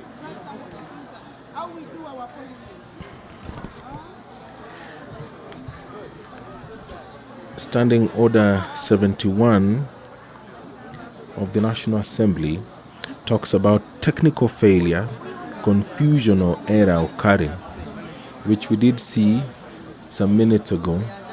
In the event of a technical failure, confusion or error occurring in the course of voting, which in the opinion of the Speaker cannot otherwise be corrected, the Speaker may direct the House to another round of electronic voting or proceed to a roll call voting.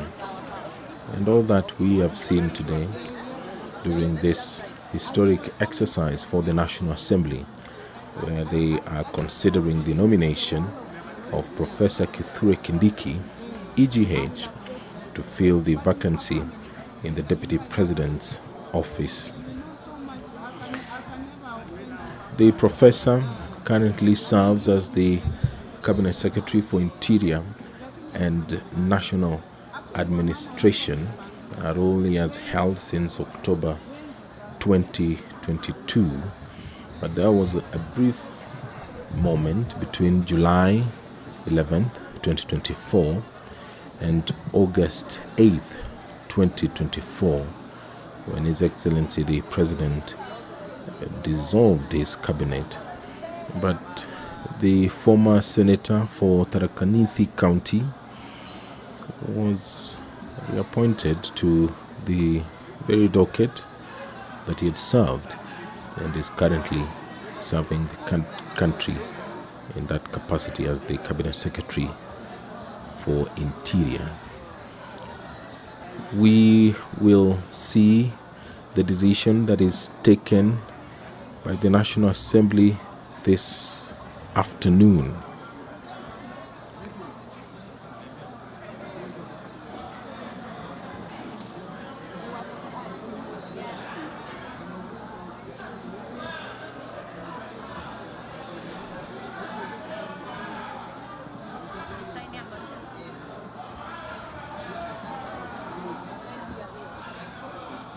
Order, honorable members, order.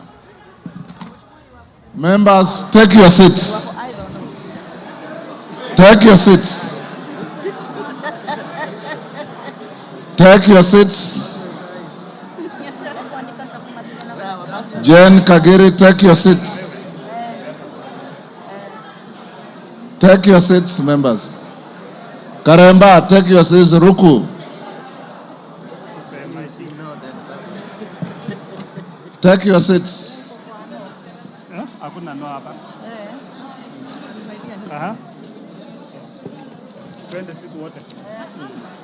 Take your seats. So which one are we using?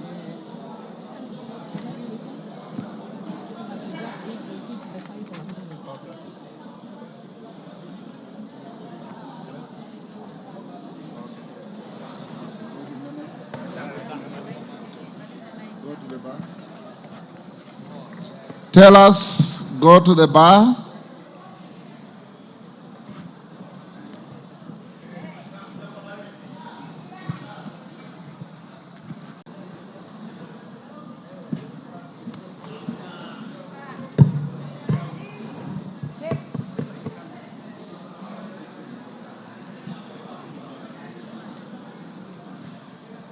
Who is your team leader, Bukose? Honorable Speaker, on the voting, abstentions 0, nays 0, ayes 236.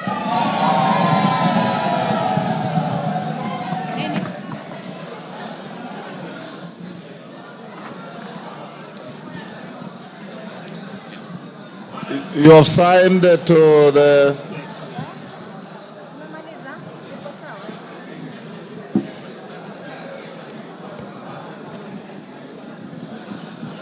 Order, honorable members. Order. Order. Who is that member? Hillary. Take your seat. Honorable members, the vote on the nomination of Professor Kithure Kindiki to fill the vacancy in the office of the Deputy President of the Republic of Kenya is as follows. Abstentions, nil. Noes, nil. Ayes, 236. Present and voting, as we had advised you earlier, the vote is overwhelmingly yes. So the nomination is herewith declared passed by the House, and the Speaker will transmit the results to the President, and the Speaker will also sign a Gazette notice to this effect that the nominee for Deputy President has been duly voted by the House and approved. Approval is not applicable here. Has been voted by the House and therefore will transmit to the appointing authority to proceed with the appointment. Is now Deputy President-elect.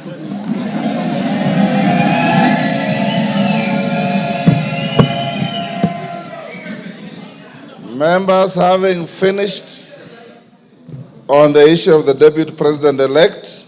It is now 1:54 p.m. and the House will adjourn until this afternoon at 2:30.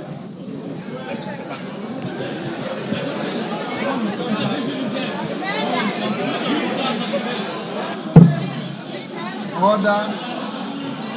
If you wanted to break now, the majority leader would have approached the chair.